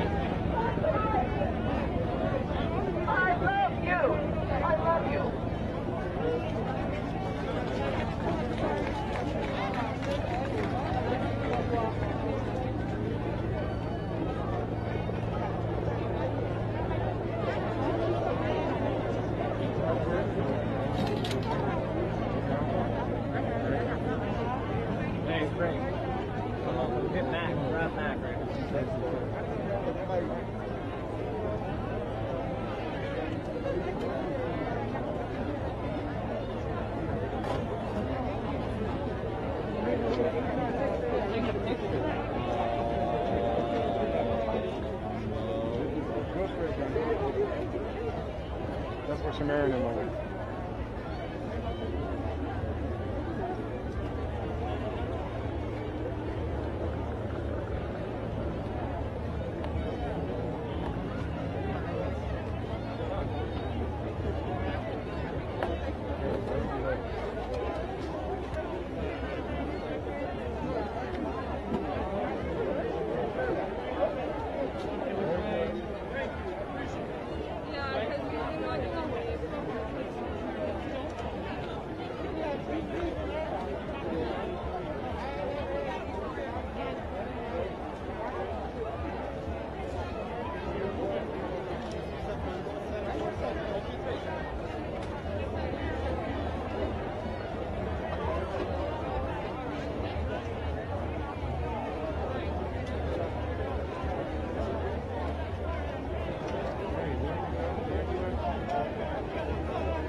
They kept walking up to that.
There's speeches across the street on bigger stage. And more speeches? When I came by, there was a gigantic stage right across the street. Really? Yeah. And then Not where the demonstration was? Or the march? No. But if you want to listen to hoops. No, got ahead of that. Nothing's going I on get the here. point. Thank you. Stay safe. Just to let you know, your press, that's always been reality. Probably that's not it right now. My wife told me I blew out a candle through this, but I only wear it because I'm outdoors right now. Okay, because I have one of these. Thank you very much. I understand. I've almost It's just lost that's these not, twice. but you I don't want to agree. get this. Thank you very much. Right. So that means you don't pass it. June 3.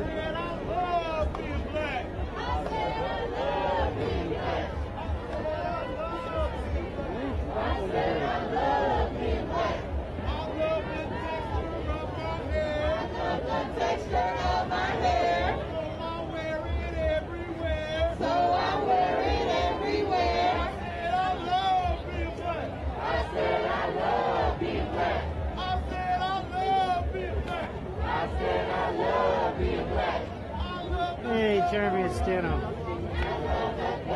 Hey, just wanted to give you the heads up. I'm coming down. It's a good night. You stay safe, dude. Take care. I said I love being black. I said I love being black. I said I